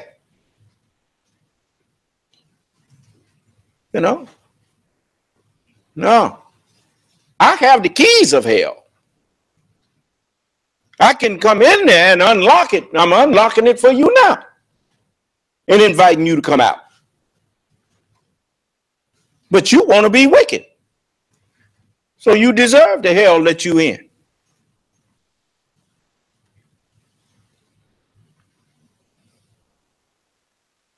Ain't nobody feel sorry. Feel sorry for you for what?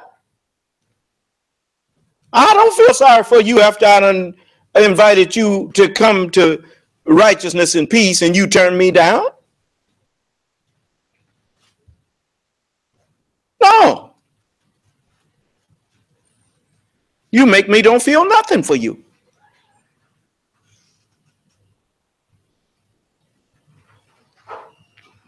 You know what the Honorable Elijah Muhammad said? I worked for you for 40 years to try to get you into heaven. You turned me down. I wish it's then to put you in the middle of hell. Oh, you don't believe it?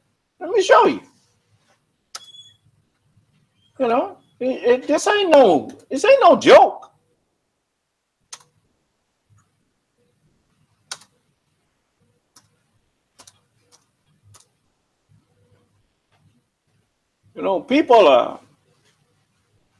People say all kind of things. And, but, I don't like to just tell you something. I like to let you hear yourself. Straight from the one who I said it.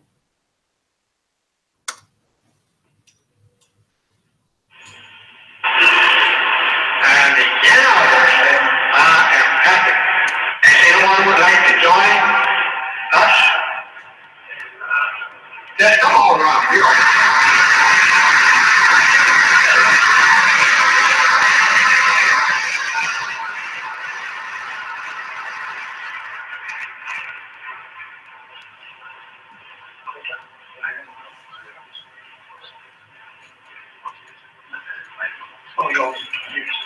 The brother will take you upstairs, he said, and then he will take you through.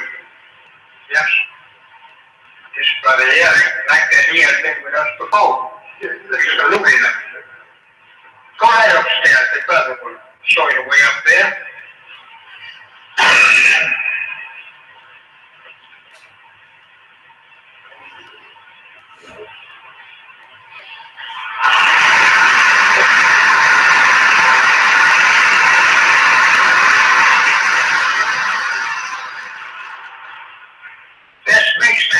intelligent person out of you to go and accept your heart.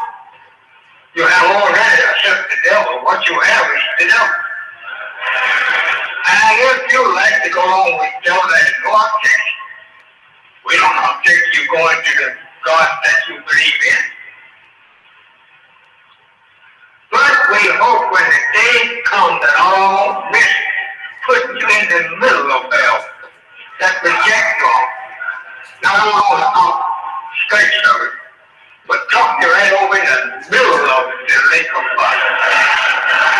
Because salvation comes to you and you reject it from the fire. So now you tell me, which of us is out of tune and out of accord with what the messenger said?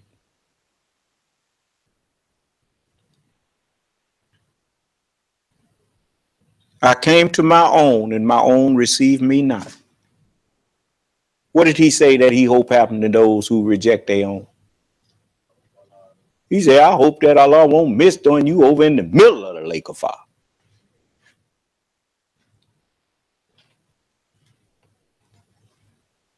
That's why you hated him. Because you didn't want to be righteous.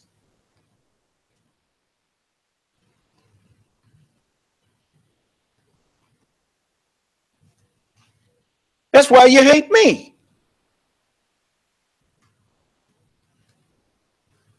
Ain't fooling nobody but your wicked self.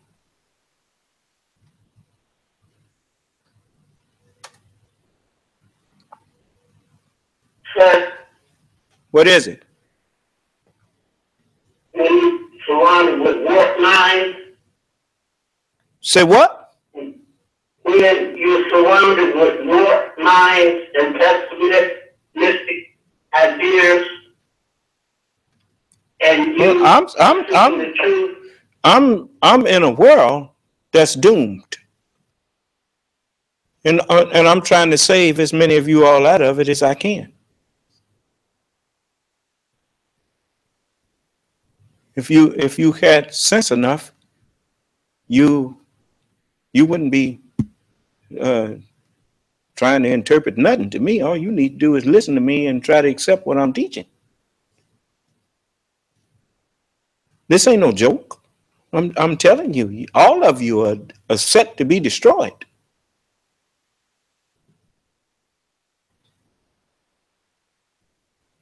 You're going to start seeing people's hearts failing them and all kind of stuff happening. Allah finna get rid of these people on this planet that won't submit to him. You either submit to me or perish. That's your choice. You ain't got to believe it. Just keep living. Just like this man here. You used to have people coming in here, call themselves falling out with me about Minister Farrakhan. Where they at now? You know, to show you how stupid they really are.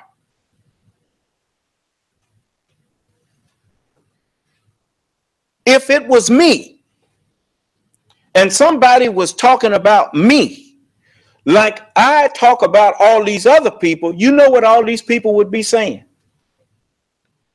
Say, hey man, so-and-so over there called you out. How come you ain't answering him?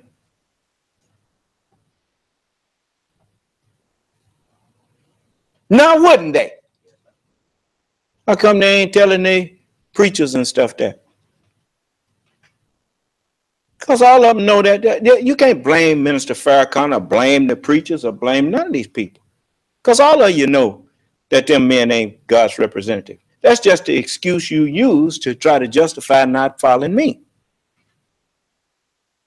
But I'm letting you know you ain't fooling nobody but yourself. If you thought that they was God's representative, when I called them out and they didn't show up, you knew they wasn't.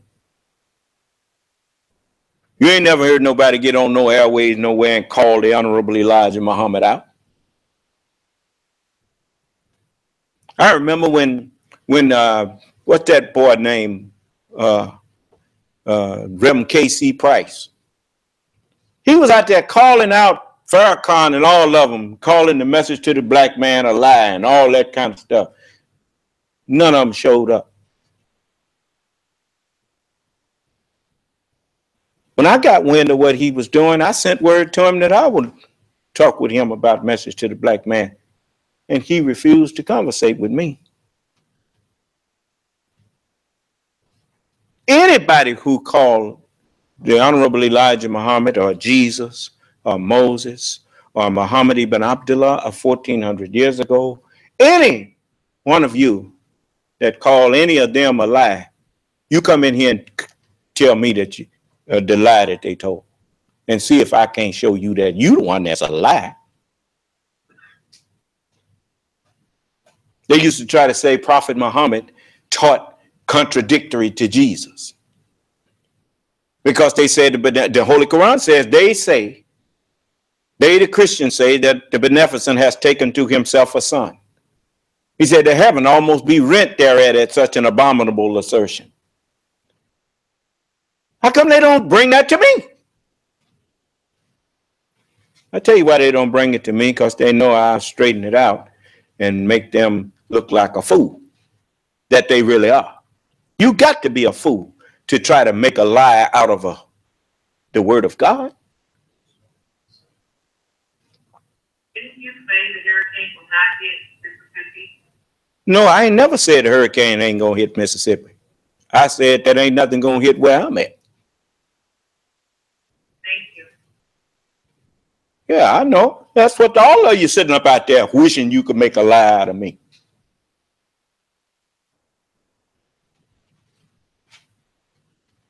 Keep on. I'll start asking you where you live. I'll send something there after you.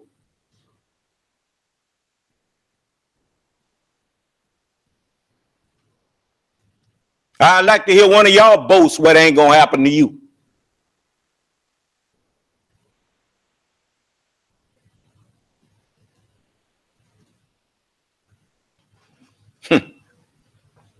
I notice ain't nobody saying nothing.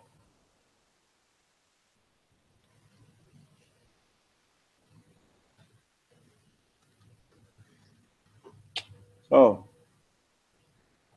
you know, every time you notice, even those who hate me, they can't stop listening. But the Holy Quran says they are listeners for the sake of a lie. Let me show you. Who is that with your phone off mute? What's the number? Sir?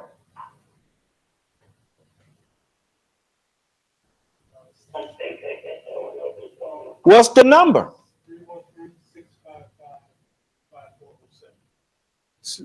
5407. Okay, you with them last 4 digits, 5407. What you want to say? Am I still on? Yeah. Oh, I didn't realize it. I witnessed okay. when the Honorable Elijah Muhammad passed, and I watched a great suffering among us. Well, you suffered because they didn't accept me. That's why they suffered. Well, we didn't know of you at that time. Well, you should have been looking for me. The Honorable Elijah Muhammad told you wasn't nobody coming behind him but God. He told you that. Well, it was some of us looking for you. Well, found me you have now. You hadn't surfaced. We didn't know of you. Oh, I've been teaching since 1975. So you should have been looking. You should have been looking. And you should have never stopped looking until you found me. When I heard you, I knew. Okay, well now, then follow me now. I was listening as you were wrong. I didn't say listen to me. I said follow me. Yes, sir. I understand that. Well, then why did you say you've been listening to me for a long time? Because going through personal Well, then you better. The book says that you're supposed to put nothing before me. Yes, sir. Nothing.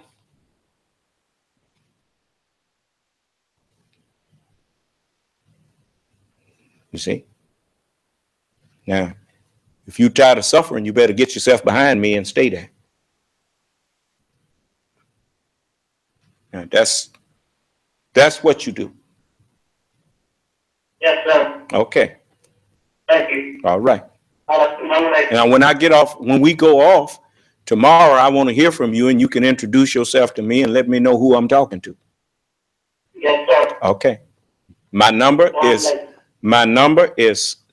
601. What's this number, sir? I'm trying to get it out. Okay. And I have to get a couple. Sir, this a hurricane to Baton Rouge where the real Son of Man is.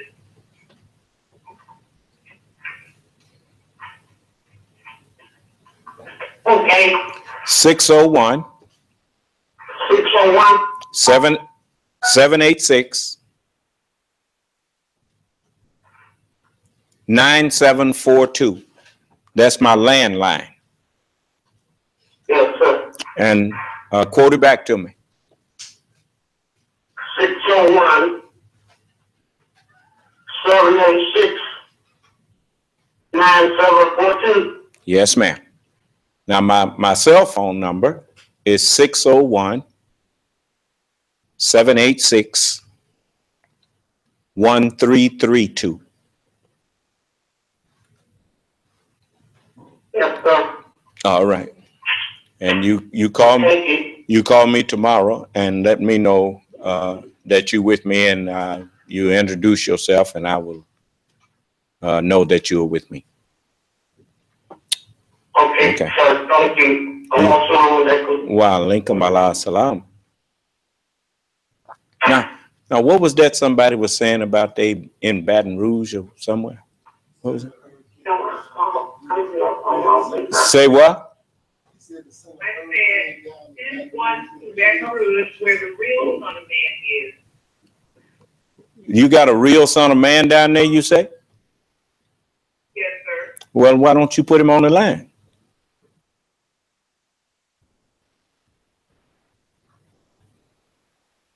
Who is he?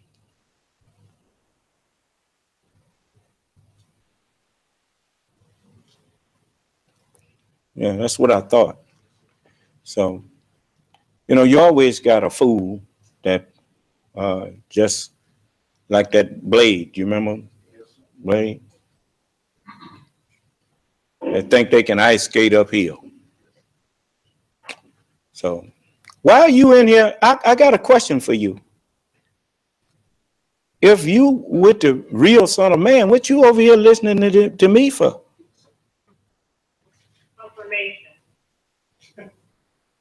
What you mean confirmation? You need to listen to me to get confirmation for somebody else?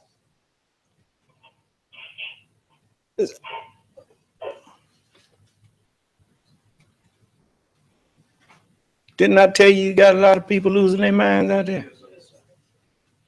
Okay, there you go. So now just for that, put her out of here. I'm going to help her be with the Son of Man that she with. I don't want you with me. Get on away from me. You disrespectful, hateful booger. Just get on out of here. Put her out.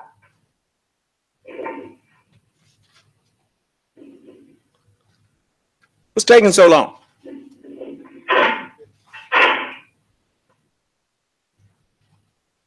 Am I still connected to you, sir? I don't think so. No, you still connected to me. I'm looking for this other foolish person. Well, how can I disconnect this? I'll just push *6 and it'll mute you back. Okay, thank you.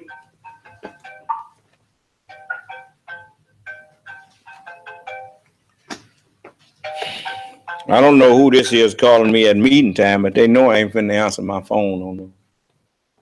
You guys come in the room if you got something to say to me. Now, You know, but that, now you're getting a chance to see why we let the devil have his way with these people. Do you understand? Yeah. So I want you to see the kind of and hear the stuff that come out of these people. You see? Yes. Yeah. It in the Holy Quran, it teaches you about these people who sit up and they don't believe, but they can't stop listening because they ain't got no peace.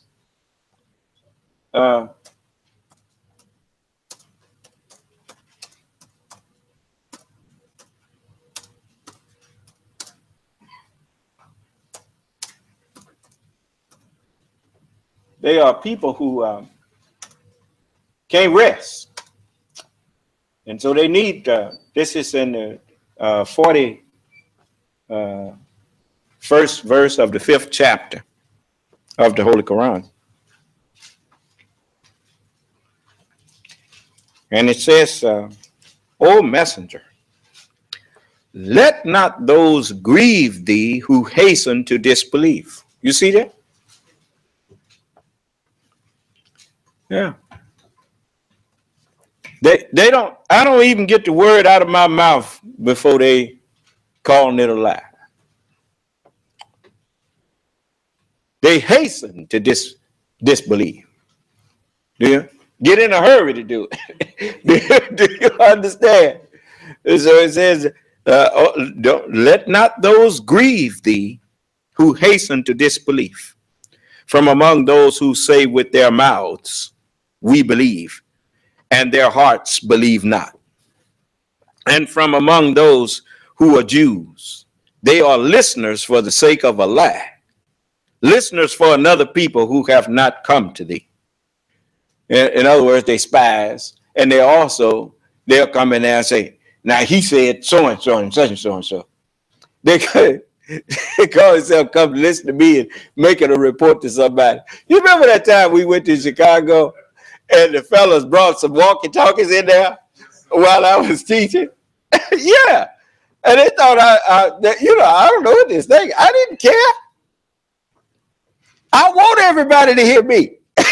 And so they did there talking on the walkie-talkie, saying what I'm saying. And then they hold it up. So, I mean, people is something, man. I'm not teaching something that I'm trying to keep a secret. Can't you see I have my meetings over the phone? We on the internet every meeting, letting the whole world hear what we say. Before him shall be gathered all nations. You hear any of those who claim to be Muslim nations? You hear any representative of theirs saying, I'm not the Mahdi? Do you?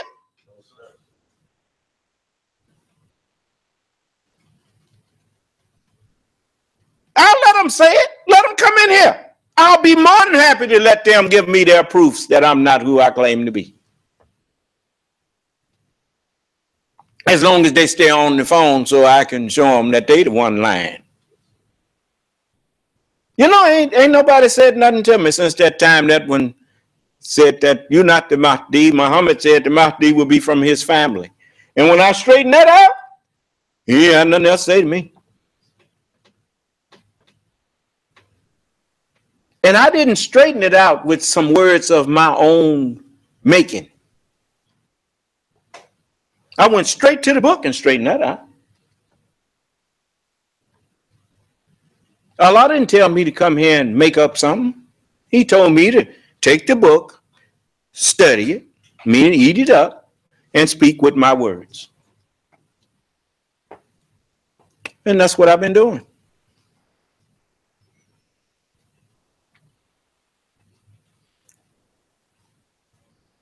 And Allah's word is just like, ain't that in whist where you have trumps?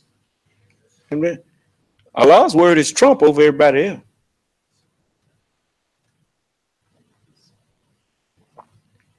There is no word weightier than the word of God. That's why I didn't understand how Farrakhan stand up there talking about Dick Gregory done transcended religion. How do you ascend above God?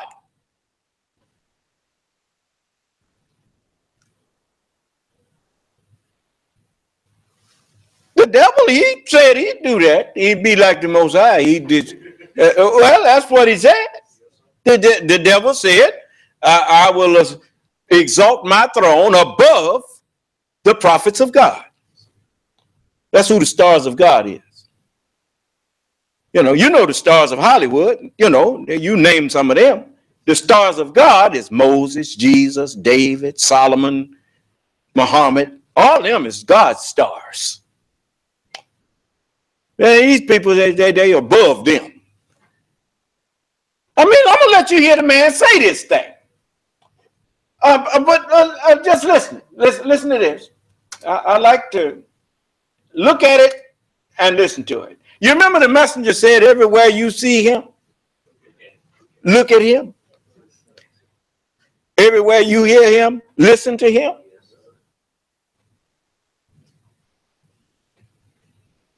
You know why he said everywhere he advised you to go, go. Everywhere he advised you to stay from, stay from. I'll show you why. Let's see here. I like to show you that the messenger, he knew a whole lot of things that people didn't know he knew.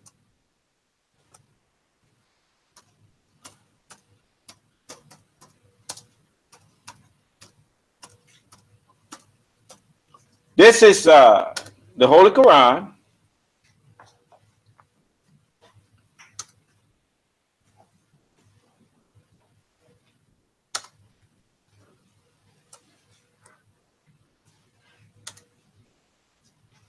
How you spell advisor?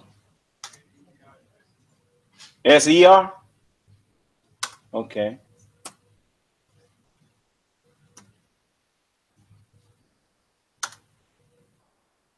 And now this is the 7th chapter of the Holy Quran. I likes to make things clear, make them plain. And this is the this is the 19th verse.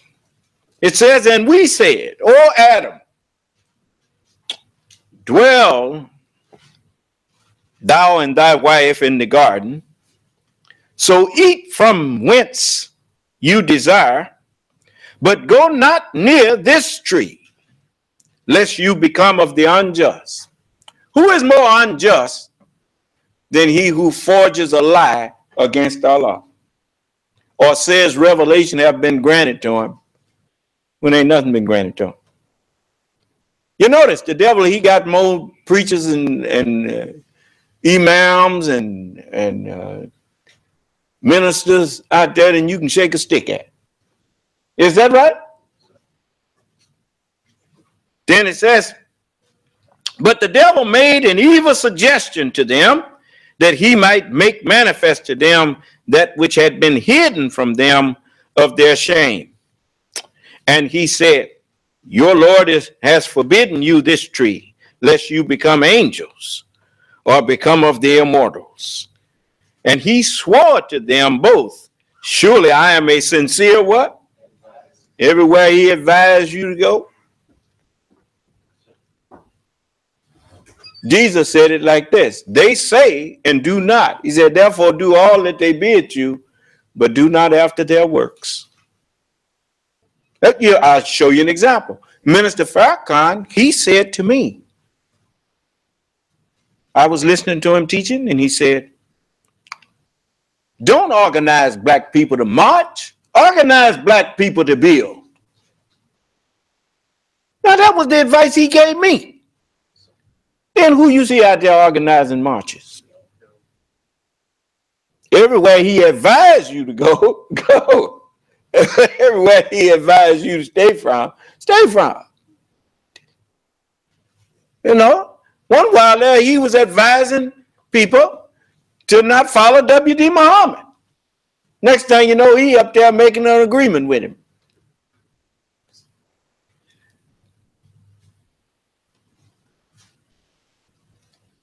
So, you know, I mean, now I'm going to let you see him again. Now just listen to him. I am a Muslim. I am a Jew. I am Baptist. I am Methodist. I'm Church of God in Christ. I'm a Jehovah Witness. How could you be all those things unless you're just confused? See, when you go to the root of knowledge, then you can connect to all the branches. Now, let me show you here. It says in the 3rd chapter of the Holy Quran, it says in the 85th verse, and whoever seeks a religion other than Islam, it will not be accepted from him. And in the hereafter, he will be one of the losers. Why? Because the book teaches you that in righteousness I judge and make war. And you notice everybody that I make war against in religion, they lose. And he's one of the what? Losers. Then it says, how shall Allah guide a people who disbelieved after their believing? Wait a minute. You know, if I don't show you these things, you will have a cry against me. But if I show you, then who is your cry against then? It ain't against me. It's against yourself. Let me show you. I like people to know. And it says, now listen. Now, excuse me for not pushing that button and letting you hear everything that I said much clearer. But I want you to remember now, these is his words I'm playing to you. I mean, I read to you that you can't, whoever seeks a religion other than what? Then what is he doing up there talking about he's a Christian? Or he's a Jew? Or he's a Methodist? He's all that. How you gonna be all of that? And even he himself have taught you that Christianity is a lie, but he didn't believe it. White people know Christianity is a lie. The very foundation of it is murder. The murder of Jesus is supposed to be your salvation. Let's see it. Nobody saying that. Now, how you talking about he a Christian? Well, he's true. The Holy Quran said, "O you who believe, take not the Jews and Christians for friends, for they are friends of each other. They obey each other." That's what your friend is. You are my friend if you do whatsoever I command you. You remember when his friend Bishop, what's his name? What was the bishop Miss Hughes was talking to him about? And the bishop said, Minister Farrakhan, you're not going to use this as to proselytize your religion, are you? He said, no, Bishop. Bishop Brookins. Now, he made an agreement with Bishop Brookins not to try to invite people to Islam in the Million Man March so Brooke and them helped. He made an agreement with them. He obeyed them, as the book said. Take them not for friends, and whoever amongst you take them for friends, surely he is what? What did he just say he is? Didn't he say he's one of them?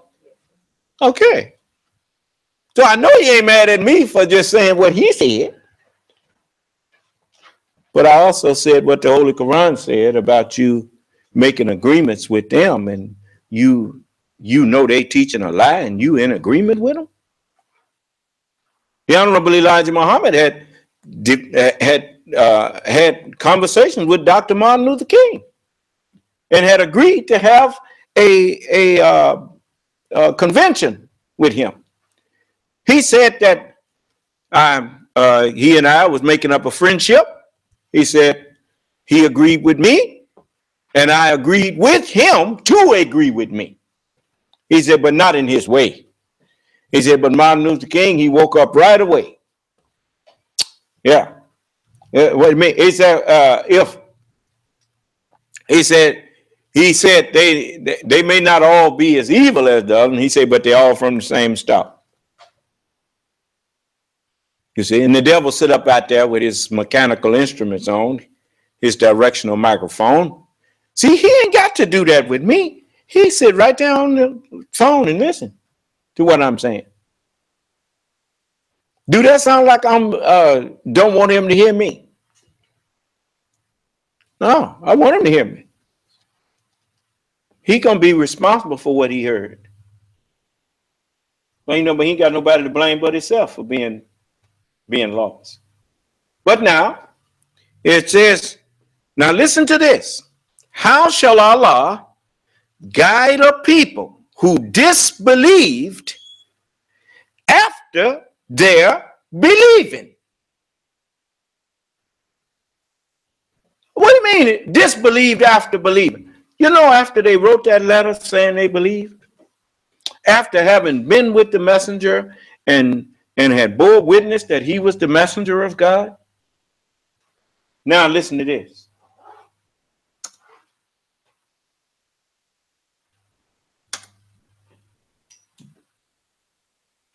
He called me.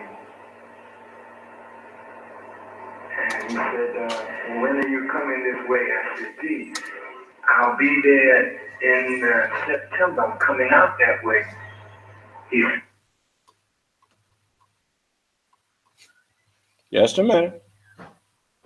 said, well, I'll come and meet you. And right after Labor Day, I went to Los Angeles. And Jabril didn't have any money. He borrowed some money to get there. I think he had a dime in his pocket and had on some shoes that was too big for his feet. But he got there, and he had a book in a paper bag. And we met in Hollywood at the hotel where I was staying. And he asked me about Master Farad Muhammad. I said, well, I love him very much, but I don't believe he's God. And he asked me about the messenger, and I said, I love him very, very much, but I don't see him now as the messenger. I see Prophet Muhammad as the messenger. And how shall Allah, this is the 86th verse of the Holy Quran. How shall Allah guide a people who disbelieved after their believing? He said he no longer believed. Right? And after they had borne witness that the messenger was true, and clear arguments had come to them, and Allah guides not the unjust people.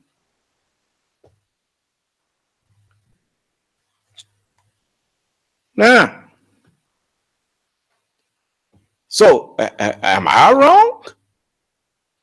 Or is he wrong?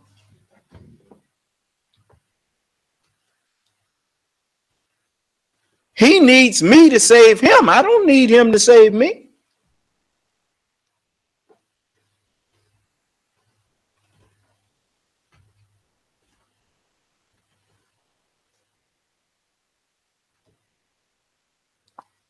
Here that man had been with the messenger since 55. From 1955 to 1975, he claimed to be a believer in the Honorable Elijah Muhammad.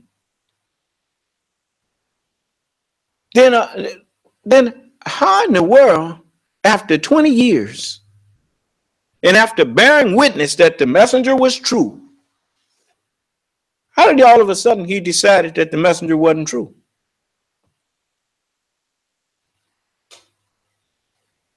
Then I go to them and offer them guidance. How can I guide them and they don't believe in what the messenger said? Let me show you something here.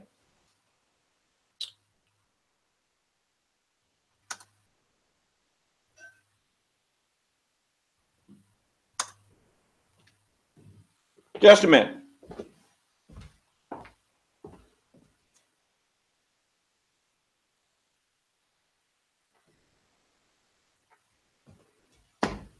Now, this is if they had really believed the messenger, my job would be easy. Let me show you something here. It's just a matter of let me see here.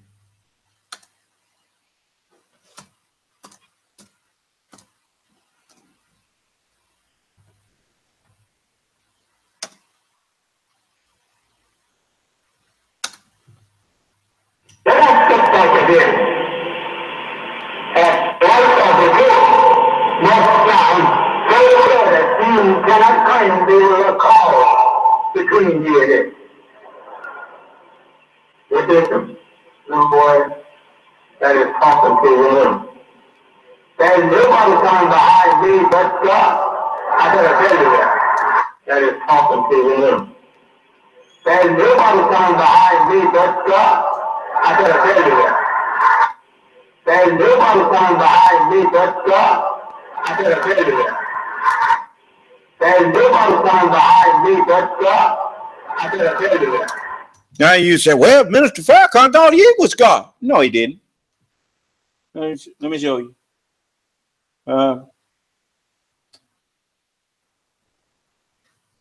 You know, a lot of times people try to put forth different types of arguments, but they don't hold water. Because listen to this.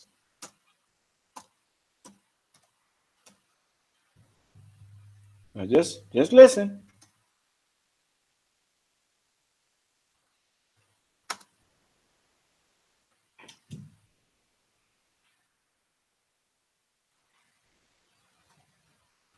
For me or asked me before I leave this stand, you're welcome to stand up here. Yes, brother. I think, brother, you better come up close.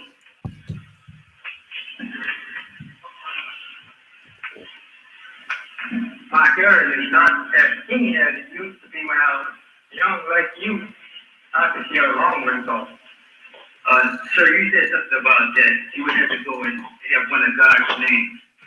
And I was, I think it's about maybe 4 or 5 years ago that I told a friend of mine started naming their children after certain Asian names, you know, and I would like you to clear up whether that's no good, you know, and that you have to get a name from God. You and all your children can be named with one. And that's what you can get. I can name you.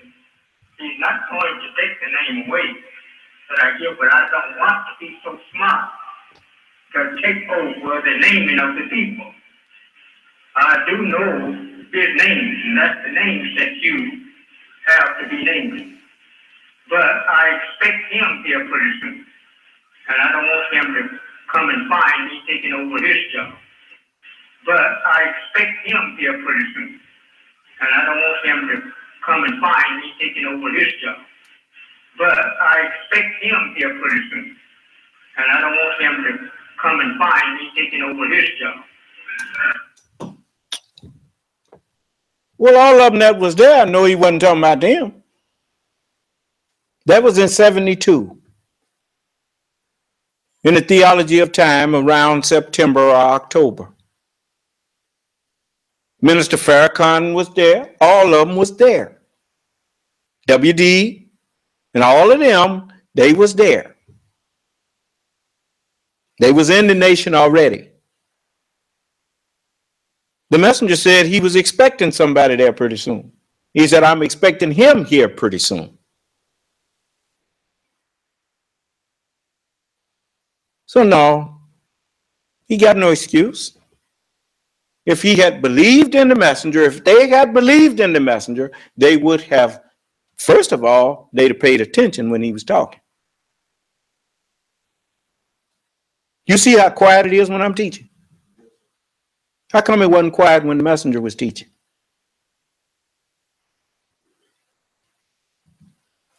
I know it was prophecy that Elijah went to heaven in a whirlwind. You see, but he knew that they really wasn't interested in what he was teaching. That's why sometimes he'd be teaching and they'd be clapping. He said, you're going to need some gloves on to pat your hand with all.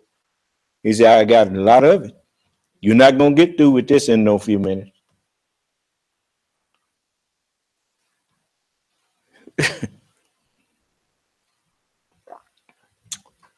So they clap and make noise, want them to hurry up and be quiet so they can go on do what they was wanting to do. But that's the reward that you get for not paying attention when the messenger was speaking. And he told them, he said, I'm the last man to try to pull you out of the power of the white man. He said, I'm the last one. He said, the others, they coming to destroy you for not listening to what I'm teaching. If you had listened to what he was teaching, me saying the things that I say and showing you the things that I'm showing you, you would have had no argument. You would have had faith in me, and I could have set you in heaven immediately if you had accepted me. Because there was enough of you that I wouldn't have had to wait on nothing. I could immediately start giving you everything that was promised. But no, no, you didn't want me. Well, okay, you got what you wanted. Are you at peace? You happy?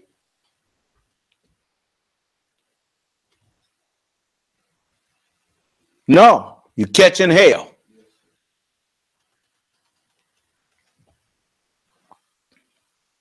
So busy trying to show me that I ain't nobody. And you wind up showing yourself that you ain't nobody.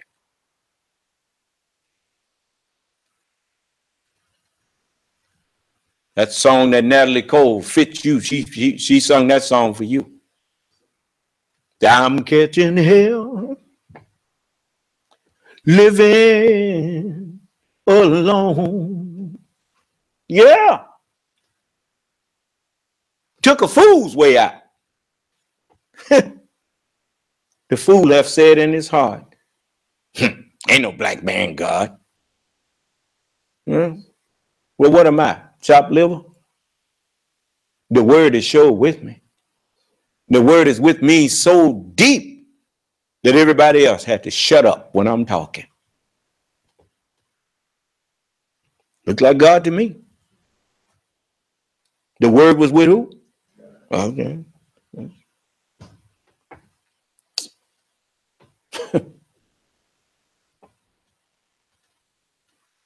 Yeah. So let's get back to him. Let me show you something here. I want you to hear this. Man say that Dick Gregory transcended Islam. I mean, can you imagine a man claiming he Allah's representative and he telling you somebody done transcended Allah? Just listen. So in this short time that I shall be with you, I want to talk about the Dick Gregory that I knew. But I didn't know him like many of you know him. I didn't spend an awful lot of time with him. But every moment that I spent with him, I'm always talking, but not when Dick is around. And I love to talk, but when Dick is around, you better love to listen. Because Dick, as I heard it said tonight, would bring a suitcase with material.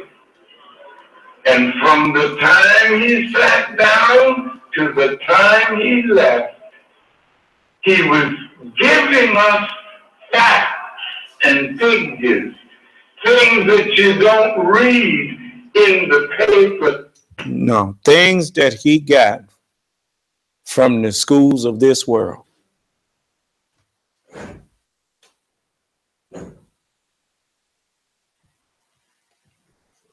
And when I bring them things from Allah, they don't want it. Now he got praising Dick Gregory for bringing him stuff that he went and dug up from what he got from this wicked world.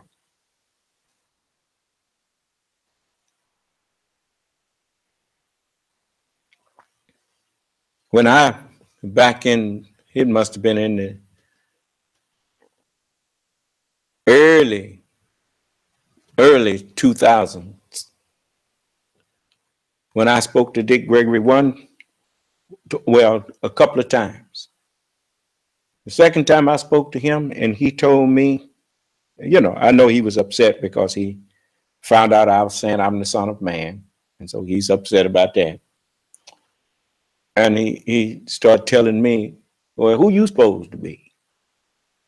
I get $10,000 for a speaking engagement. And I don't fly coach, I fly first class. That's how you talk to me. So, you know, I mean, this is a man that's supposed to be somebody who care about black people.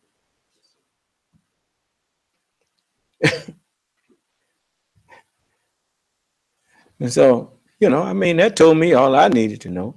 When I went and told the people that introduced me to him what he said, they couldn't believe it. And I said, well, you know, what's in people always come out when I come around. That's what the sun do. It manifests what's there. You see? You can't fool me. Now, you mean, you remember when we went to Tuskegee and they tried to pay me for coming there? Were you there with me? Well, we went to Tuskegee and they tried to give me an honorarium. I told them, you keep your honorarium. I can't take no money for coming in here talking to you. You know? And wasn't so much gas needed, so I didn't even charge no gas money. I said, well, you can give me gas money, but as far as, and I didn't need that, so I didn't take that either. Tell them, keep your money. You know, I'm not here to get paid to preach God's word. You know, but these people, they, you know, I ain't rich. But I know better than to be out here charging somebody to come speak.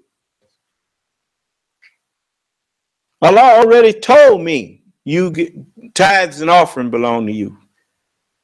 If they don't want to give you the tithes and offering, that's on them. That ain't on you. But, you know, don't you go nowhere talking about charging people to come speak to them. I can't do that. No. Nope. So, when we go places and when we have meetings, my followers just give people an envelope and leave them alone. You know, they want to leave something, they leave something. If they don't, I'm not going to stand up there begging you for nothing. It's just like that site, GoFundMe. You put something in there if you want. I'm not finna, I told my people, except the wealthy ones. Now, these black millionaires, you go and put something in the GoFundMe to help our people. But the little poor brother and sister, no, don't you go to GoFundMe. That's for people who was able. And I'm talking about really, I told you I need $500 million seed money. Seed money is a little bit of money. And that'll get me started to what I need to do for my people. Now, you who got the, dollars and, nickels and dimes and dollars, you just send yours directly to me. Don't go to no GoFundMe. I want to leave that there. So as a, that'll witness to how much help we get. You understand? Okay. Now, so I want you to listen to him talking about Dick Gregory. Now, he praising Dick Gregory like he was a messenger of God or something. Now, just listen. Or on television, things that he heard, and from the time he sat down to the time he left, he was giving us facts and figures, things that you don't read in the papers or on television, things that he heard and then sought the truth of and came with the actual facts. Dick Gregory had us laughing, but he was not a comedian. Even his jokes were filled with wisdom. And I noticed his respect for his Christian family, his Muslim family, his Hebraic family, but he didn't join any religion. What? He was so far beyond dogma and doctrine and rituals of religion. Didn't I tell you they didn't want to be righteous? Where do you learn righteousness at?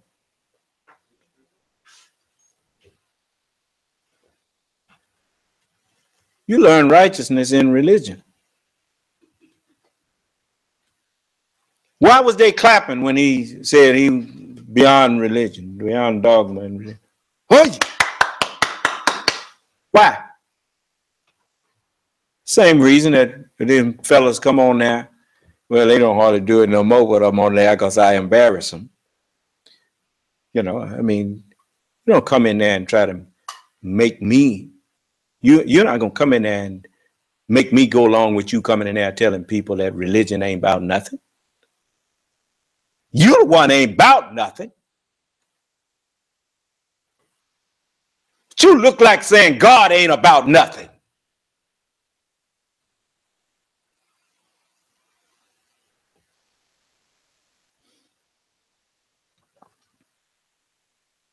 That's one of them times when you said, well, it'd have been better that you had kept your mouth shut and be thought of as a fool and to open your mouth and remove all doubt.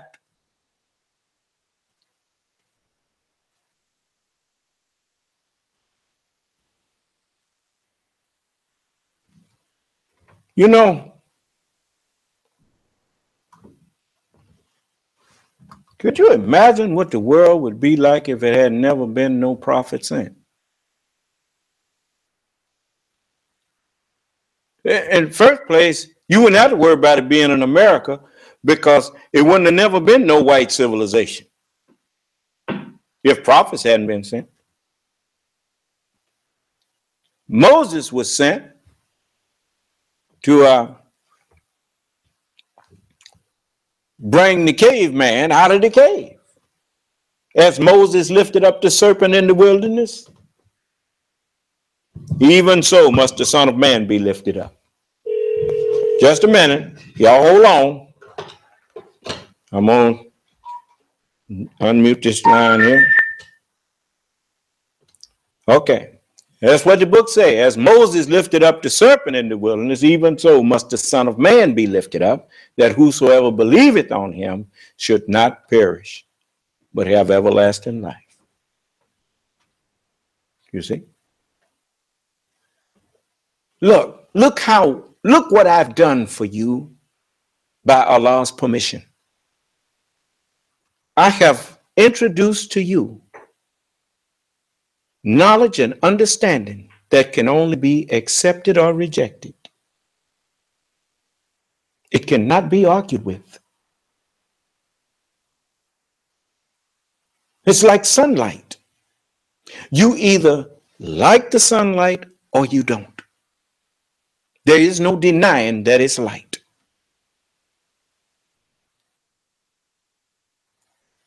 Who else is able to do what I'm doing?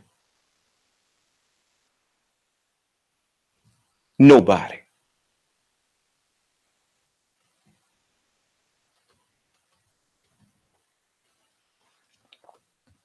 So you wanna follow the man that tells you that religion ain't about nothing while claiming he believes in Allah? How do you fix your mouth to say all praise is due to Allah, but religion ain't about nothing? You call religion, the true religion, dogma? Truth is not dogma.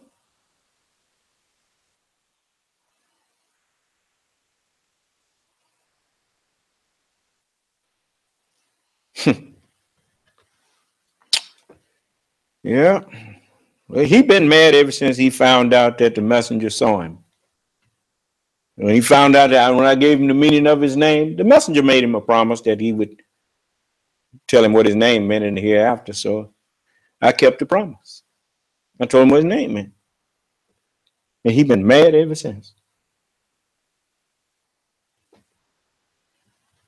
So instead of recognizing that he wasn't deceiving nobody but himself, the messenger didn't hate Minister Farrakhan. He loved him. But he saw that he was insincere.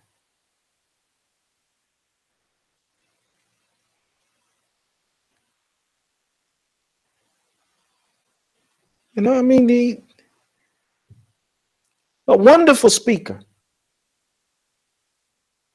But he loved speaking more than he loved the truth that was shared with him.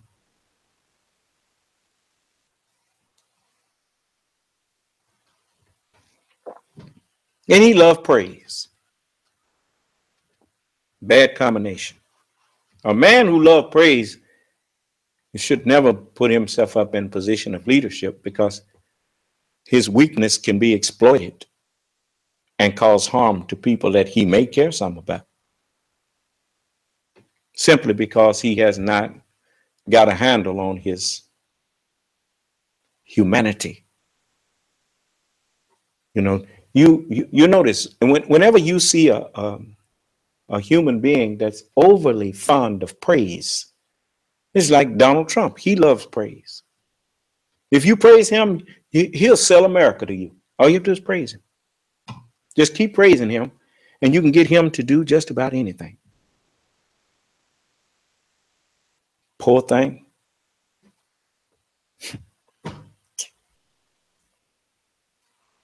He don't even consider where the praise is coming from. And Minister Farrakhan, he's like that. He likes praise. And so, you know, you find a man who loves praise. Anybody who criticizes him, he don't want him around him. even if their criticism has weight to it. If it's a valid criticism, then it will make you a better person. I'm not just talking. You ask Brother Jamar. What do I ask you every day?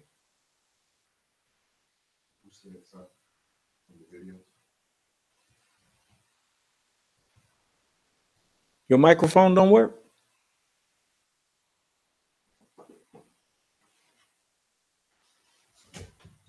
Ask who says something on. Why don't you speak up, brother? You ask who says something on the video. And what do I tell you I want to hear? Negative comments. Criticism. You sleep or what? So you want to hear criticism from people.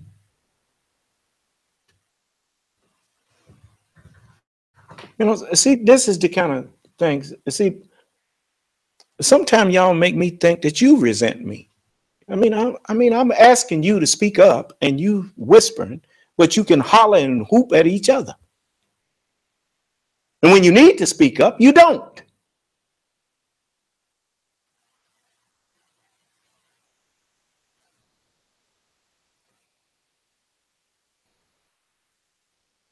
I'm caring about who praising me. I want to know who criticizing me, because if the criticism is justified, then I don't need to be mad at them. I need to correct myself.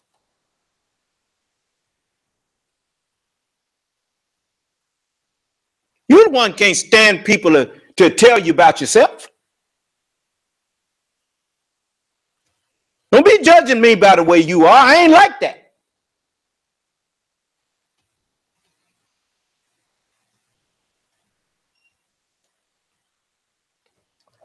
You know, I want to be right.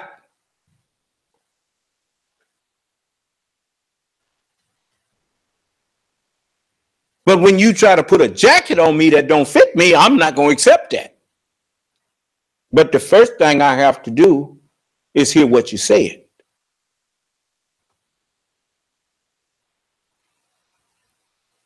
And if what you say has any validity to it,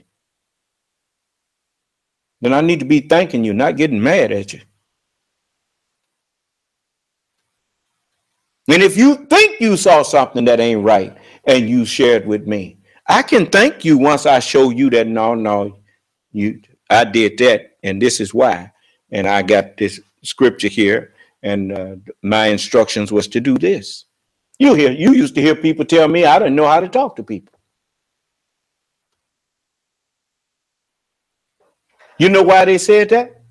It's because they are used to people claiming to be representatives of God, claiming to be leaders who really wasn't leaders and who truly was not representatives of God. Representatives of Almighty God are not worried about what the people think about them. They worried about what God told them to do and what he think about what they doing.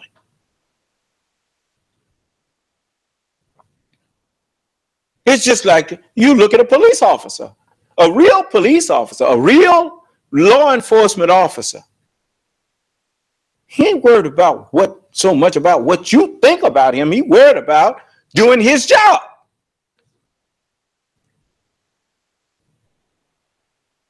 Enforcing the law.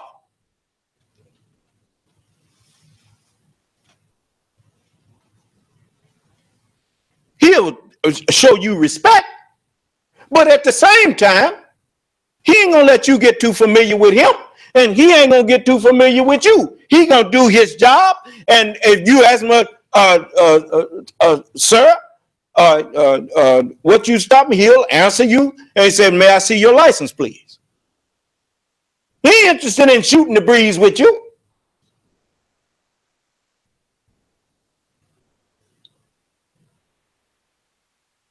How many times did you hear me tell somebody, look, I ain't in here to shoot the breeze with you. Now, if you got a question, you ask your question. Then he don't know how to talk to people. I do know how to talk to people. I talk to people like I want to be talked to. I'm serious with people because I want people to be serious with me. How in the world are you going to take a teacher seriously if all they're doing is clowning around in the class?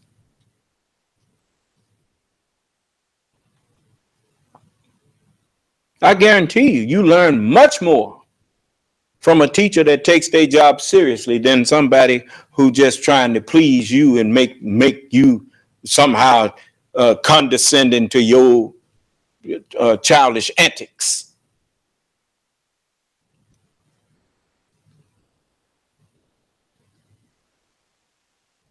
That's what's wrong with us now. That's why nobody take you serious. Because in order to talk to you, somebody got to be a joker. You've been looking at too much TV. My name ain't J.J. Evans.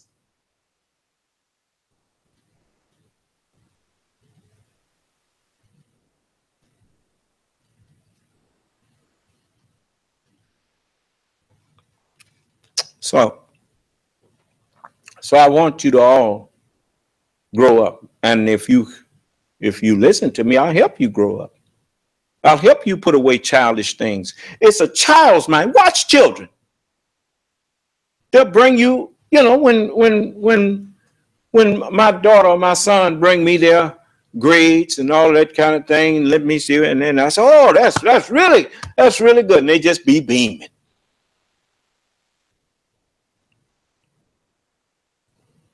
But that's a child. Praise helps them to keep wanting to do more.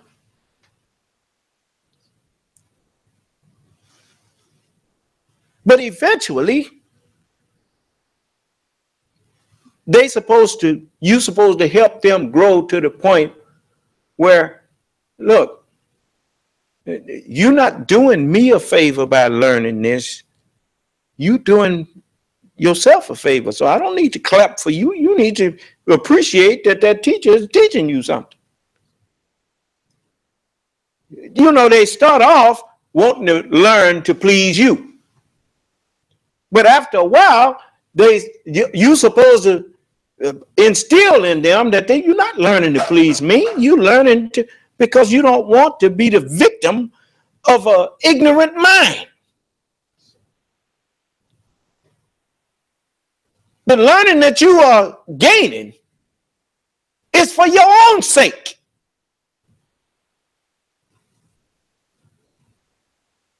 If anything, you ought to be clapping for the teacher, not the teacher clapping for you.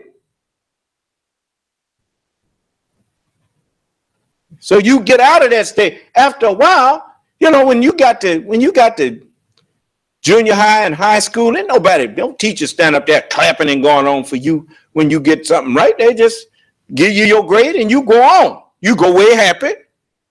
And if you messed up something, you know what you got there. They'll tell you, look, you can do better than what you're doing there. But ain't no more game playing.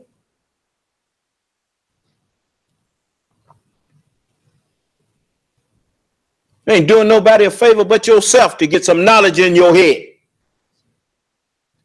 Coming in here talking to me like you doing me a favor to listen to me.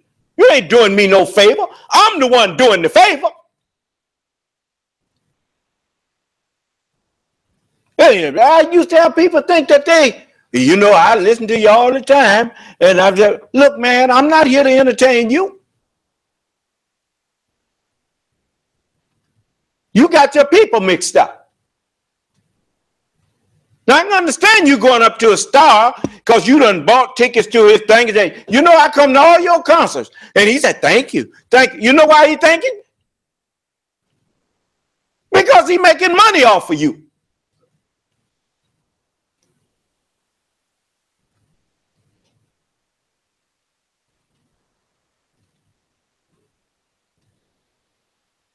But you getting it all mixed up. I'm not getting no money off of you. I'm giving you the word of God freely. So don't be coming up to me talking to me like you doing me a favor to listen to me.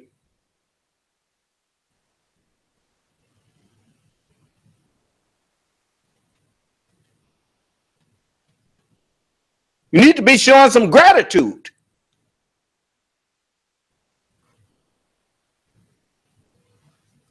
Coming up to me talking to me like you ain't being entertained by me. That's insulting.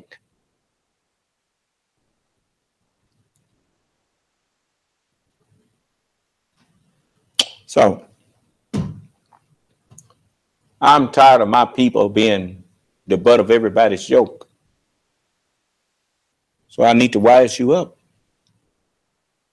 so that people don't look at you and shake their head. You want respect? Unite with each other and let's get together and build ourselves up. That'll get you respect. Going somewhere marching and just to hear some people stand up and make a speech to you and then send you back after with your pockets a little bit more empty. That ain't gonna get you nowhere. It haven't gotten you nowhere for the past 400 and some years. The Honorable Elijah Muhammad, he took our nickels, dimes, and dollars and set up, he got ships and started importing merchandise, goods, and foodstuffs, and those kind of things for us, and helping create jobs for us. He bought farmland and brand new farm equipment and stuff and gave it to us with our money.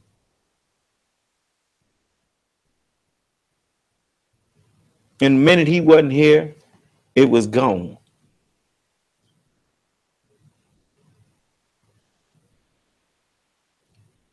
But he showed me an example of what we could do. Now I'm here. Now that we've had the example, it's time now to work the problems.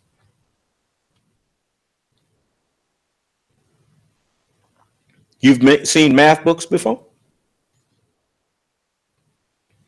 They have an example. And the answer and everything is right there, right? They take you step by step through it, how it was done. Then it's time for you to go and do that with the problems that the answers ain't there. Using that example.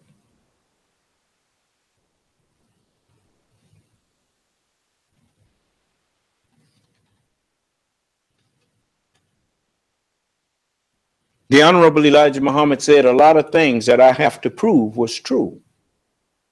He said the reason he didn't let the world come into our temples was because he said we could be easily cheated. He said because we were not used to ruling and the rest of the people were used to ruling themselves. He said, so if I let them in here, he said, you wouldn't have standing room. He said, and they could wind up taking charge of this because you're used to being told what to do, not telling others what to do. He said, so this is for the little baby. He said, this is for the little black baby.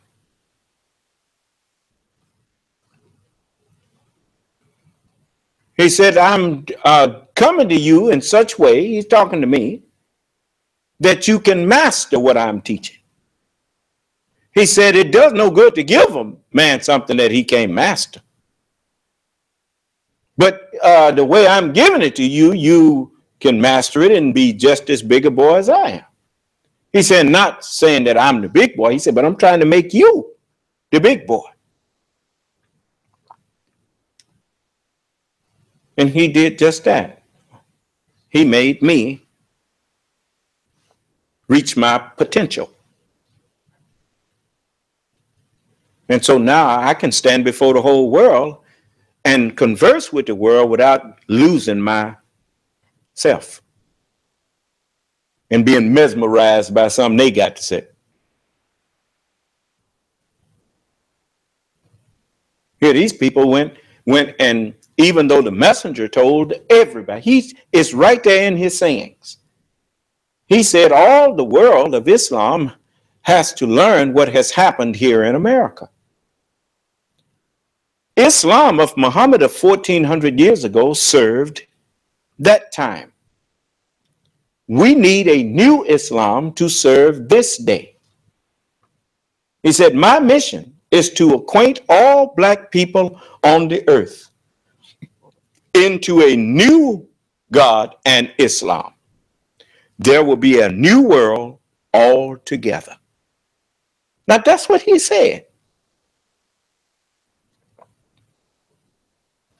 That's in black and white. And he gave those books away. At the last Savior's Day, he said, all this is on this table here. It's free. Don't buy it. And he gave our Savior has arrived and divine sayings of the Honorable Elijah Muhammad, book 1 and 2. He gave it to him.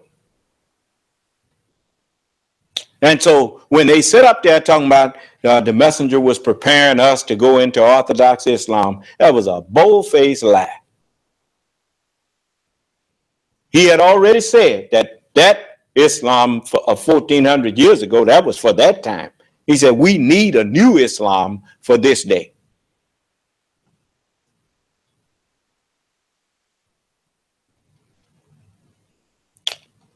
And so I'm here with that new Islam. And you notice, no matter who I talk to, whether they're Christian, whether they so-called Orthodox Muslim, or whoever they are, all of them have to shut their mouth at me because they can't find no fault in what I teach.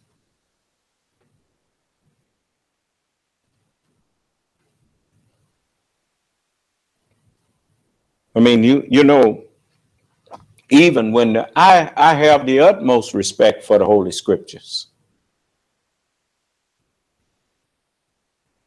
But I also know that what a man does with what belongs to him is his business. That's why Terry Jones talking about burning some holy Qurans, that didn't bother me.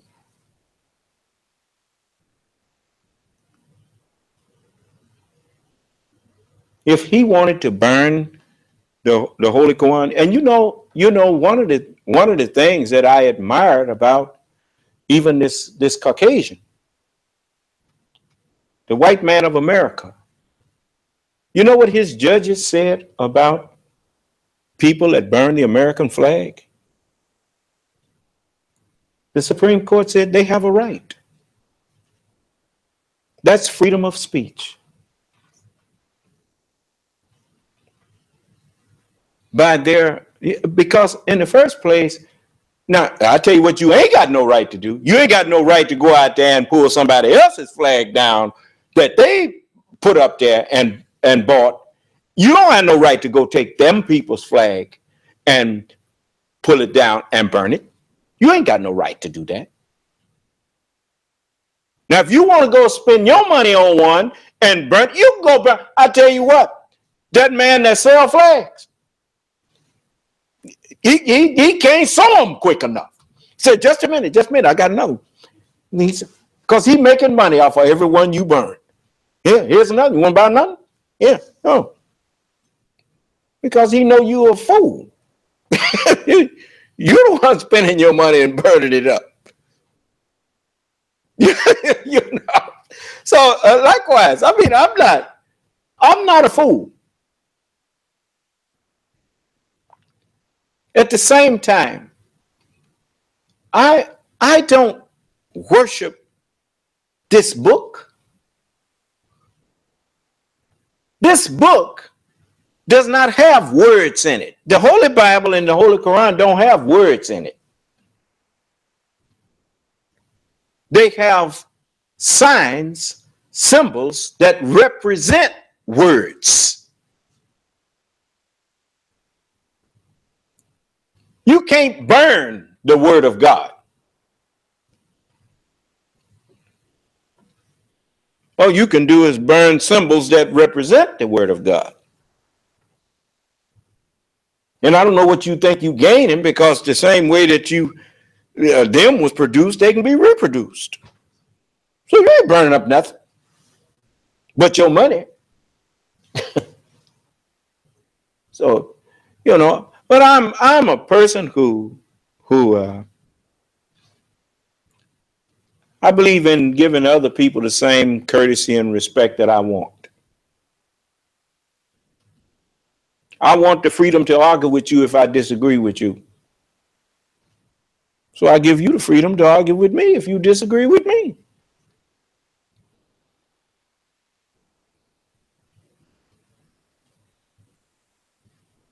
And it would not be true for me to say that I didn't learn that from living in America. I learned that from living in America, growing up in America, that you have to respect people's right to disagree with you. They have the freedom to speak and enter into a debate or discourse with you, and you got no business trying to deny them that right.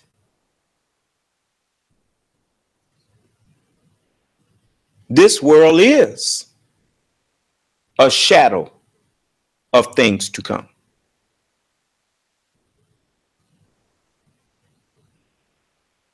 It's not no perfect silhouette, but it is a shadow of things to come. No compulsion in religion. Allah set this world up to trap ungodly men. You know what a trap is? It holds you. This world holding many people right now from following me because they just can't let go of evil.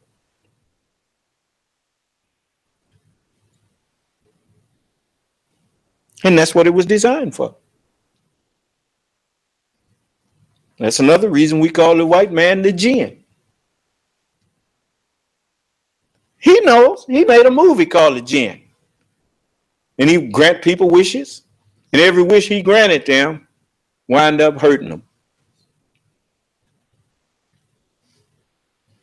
Because what?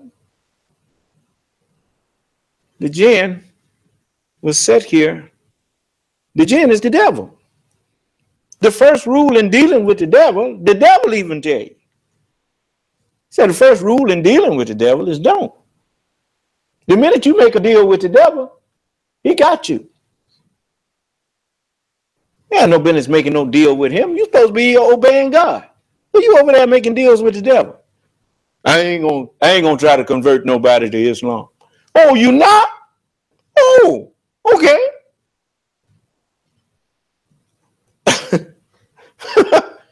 Man, if you truly was a Muslim, for anybody to even suggest to you that you should have a meeting, a group of people come together and not invite them to your religion, that's an insult.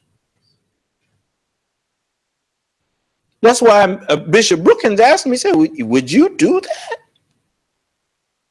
He didn't know what the bishop meant by that. The bishop thought that was going to be his way out, because the bishop didn't want to take part in it. So he was telling him, you're not going to use this to proselytize your faith, are you? And he said, no, sir. He said, you would do that? People don't have no respect for him. No, they give him false praise, because that's all. You know, how much do it cost to tell somebody, man, you own it. You own it, man. I grew up when I was in junior high school, people used to do that, even in elementary school. They tell you, man, you clean as the board of hell. And before they did it, they said, watch it.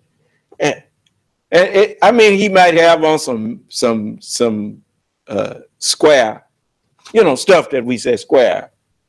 You know, you know, his clothes didn't look like they was fitting him right, or he had on a big old tie that looked like an old man's tie or something. And he said, "Man, you clean as the boat of hell."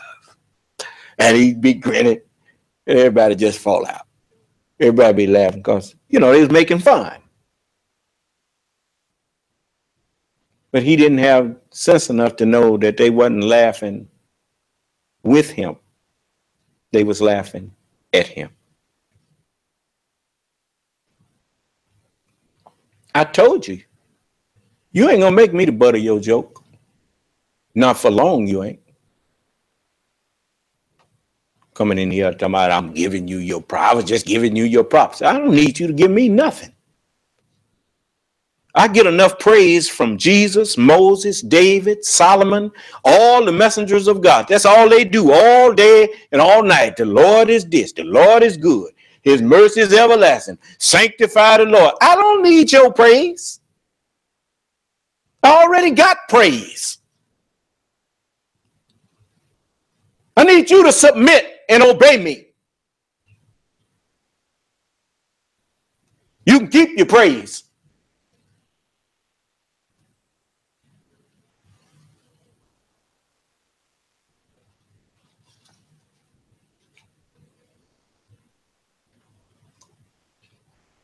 You know, I'm working trying to make a future for you, and it's too much for me to ask you to help.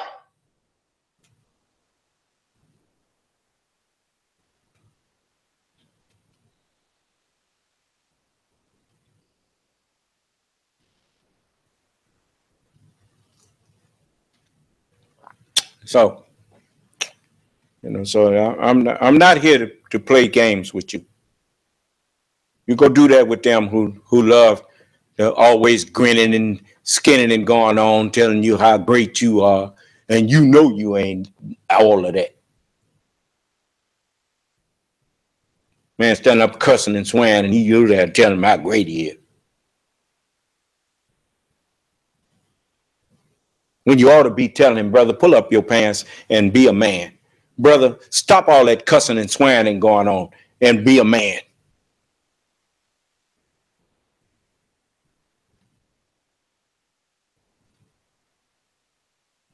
Straighten yourself up. Be upright. Stop lying.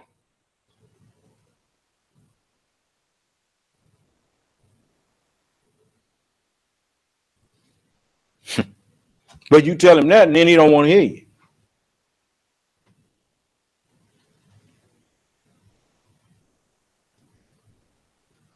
Don't you know friendship based on lies ain't no friendship? You don't get true friendship by lying to people. If the person liked you based on you lying to them, then you got a false friendship.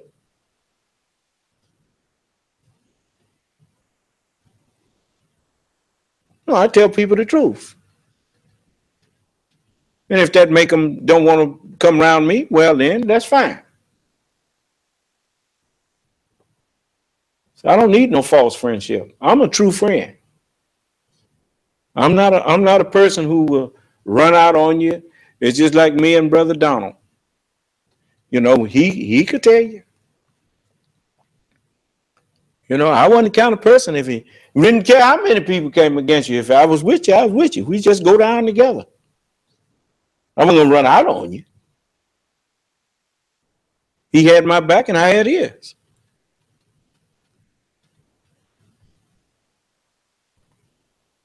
You see? So I want you to you let Minister Farrakhan know. I mean, I don't hate Minister Farrakhan. No.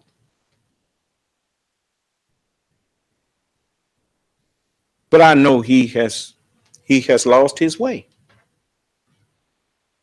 And the people around him, they don't care nothing about him. They just care what they can get out of him. They don't care nothing about him.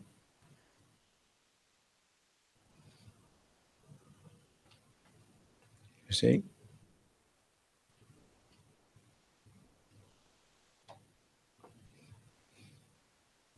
So, anybody that have something they want to ask me before I go, it's it's almost 12 o'clock here, so it means almost 1 o'clock in Michigan. So let me, if somebody has something they want to ask me, well then may Allah bless us all and keep us safe and in our right minds. And pay attention when I'm teaching, you know. And, when you come in here with some crazy insult or something that you feel like you want to be insulting about, just know this. Allah gonna hold you accountable. Be a different story if you was new and didn't, if you had something that you could show that I'm teaching that's wrong. But just to come in here to insult me, you should have kept that stuff to yourself.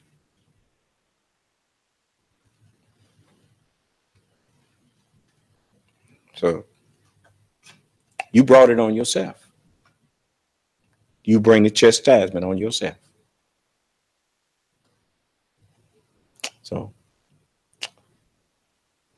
So to the rest of you who believe in justice and uprightness,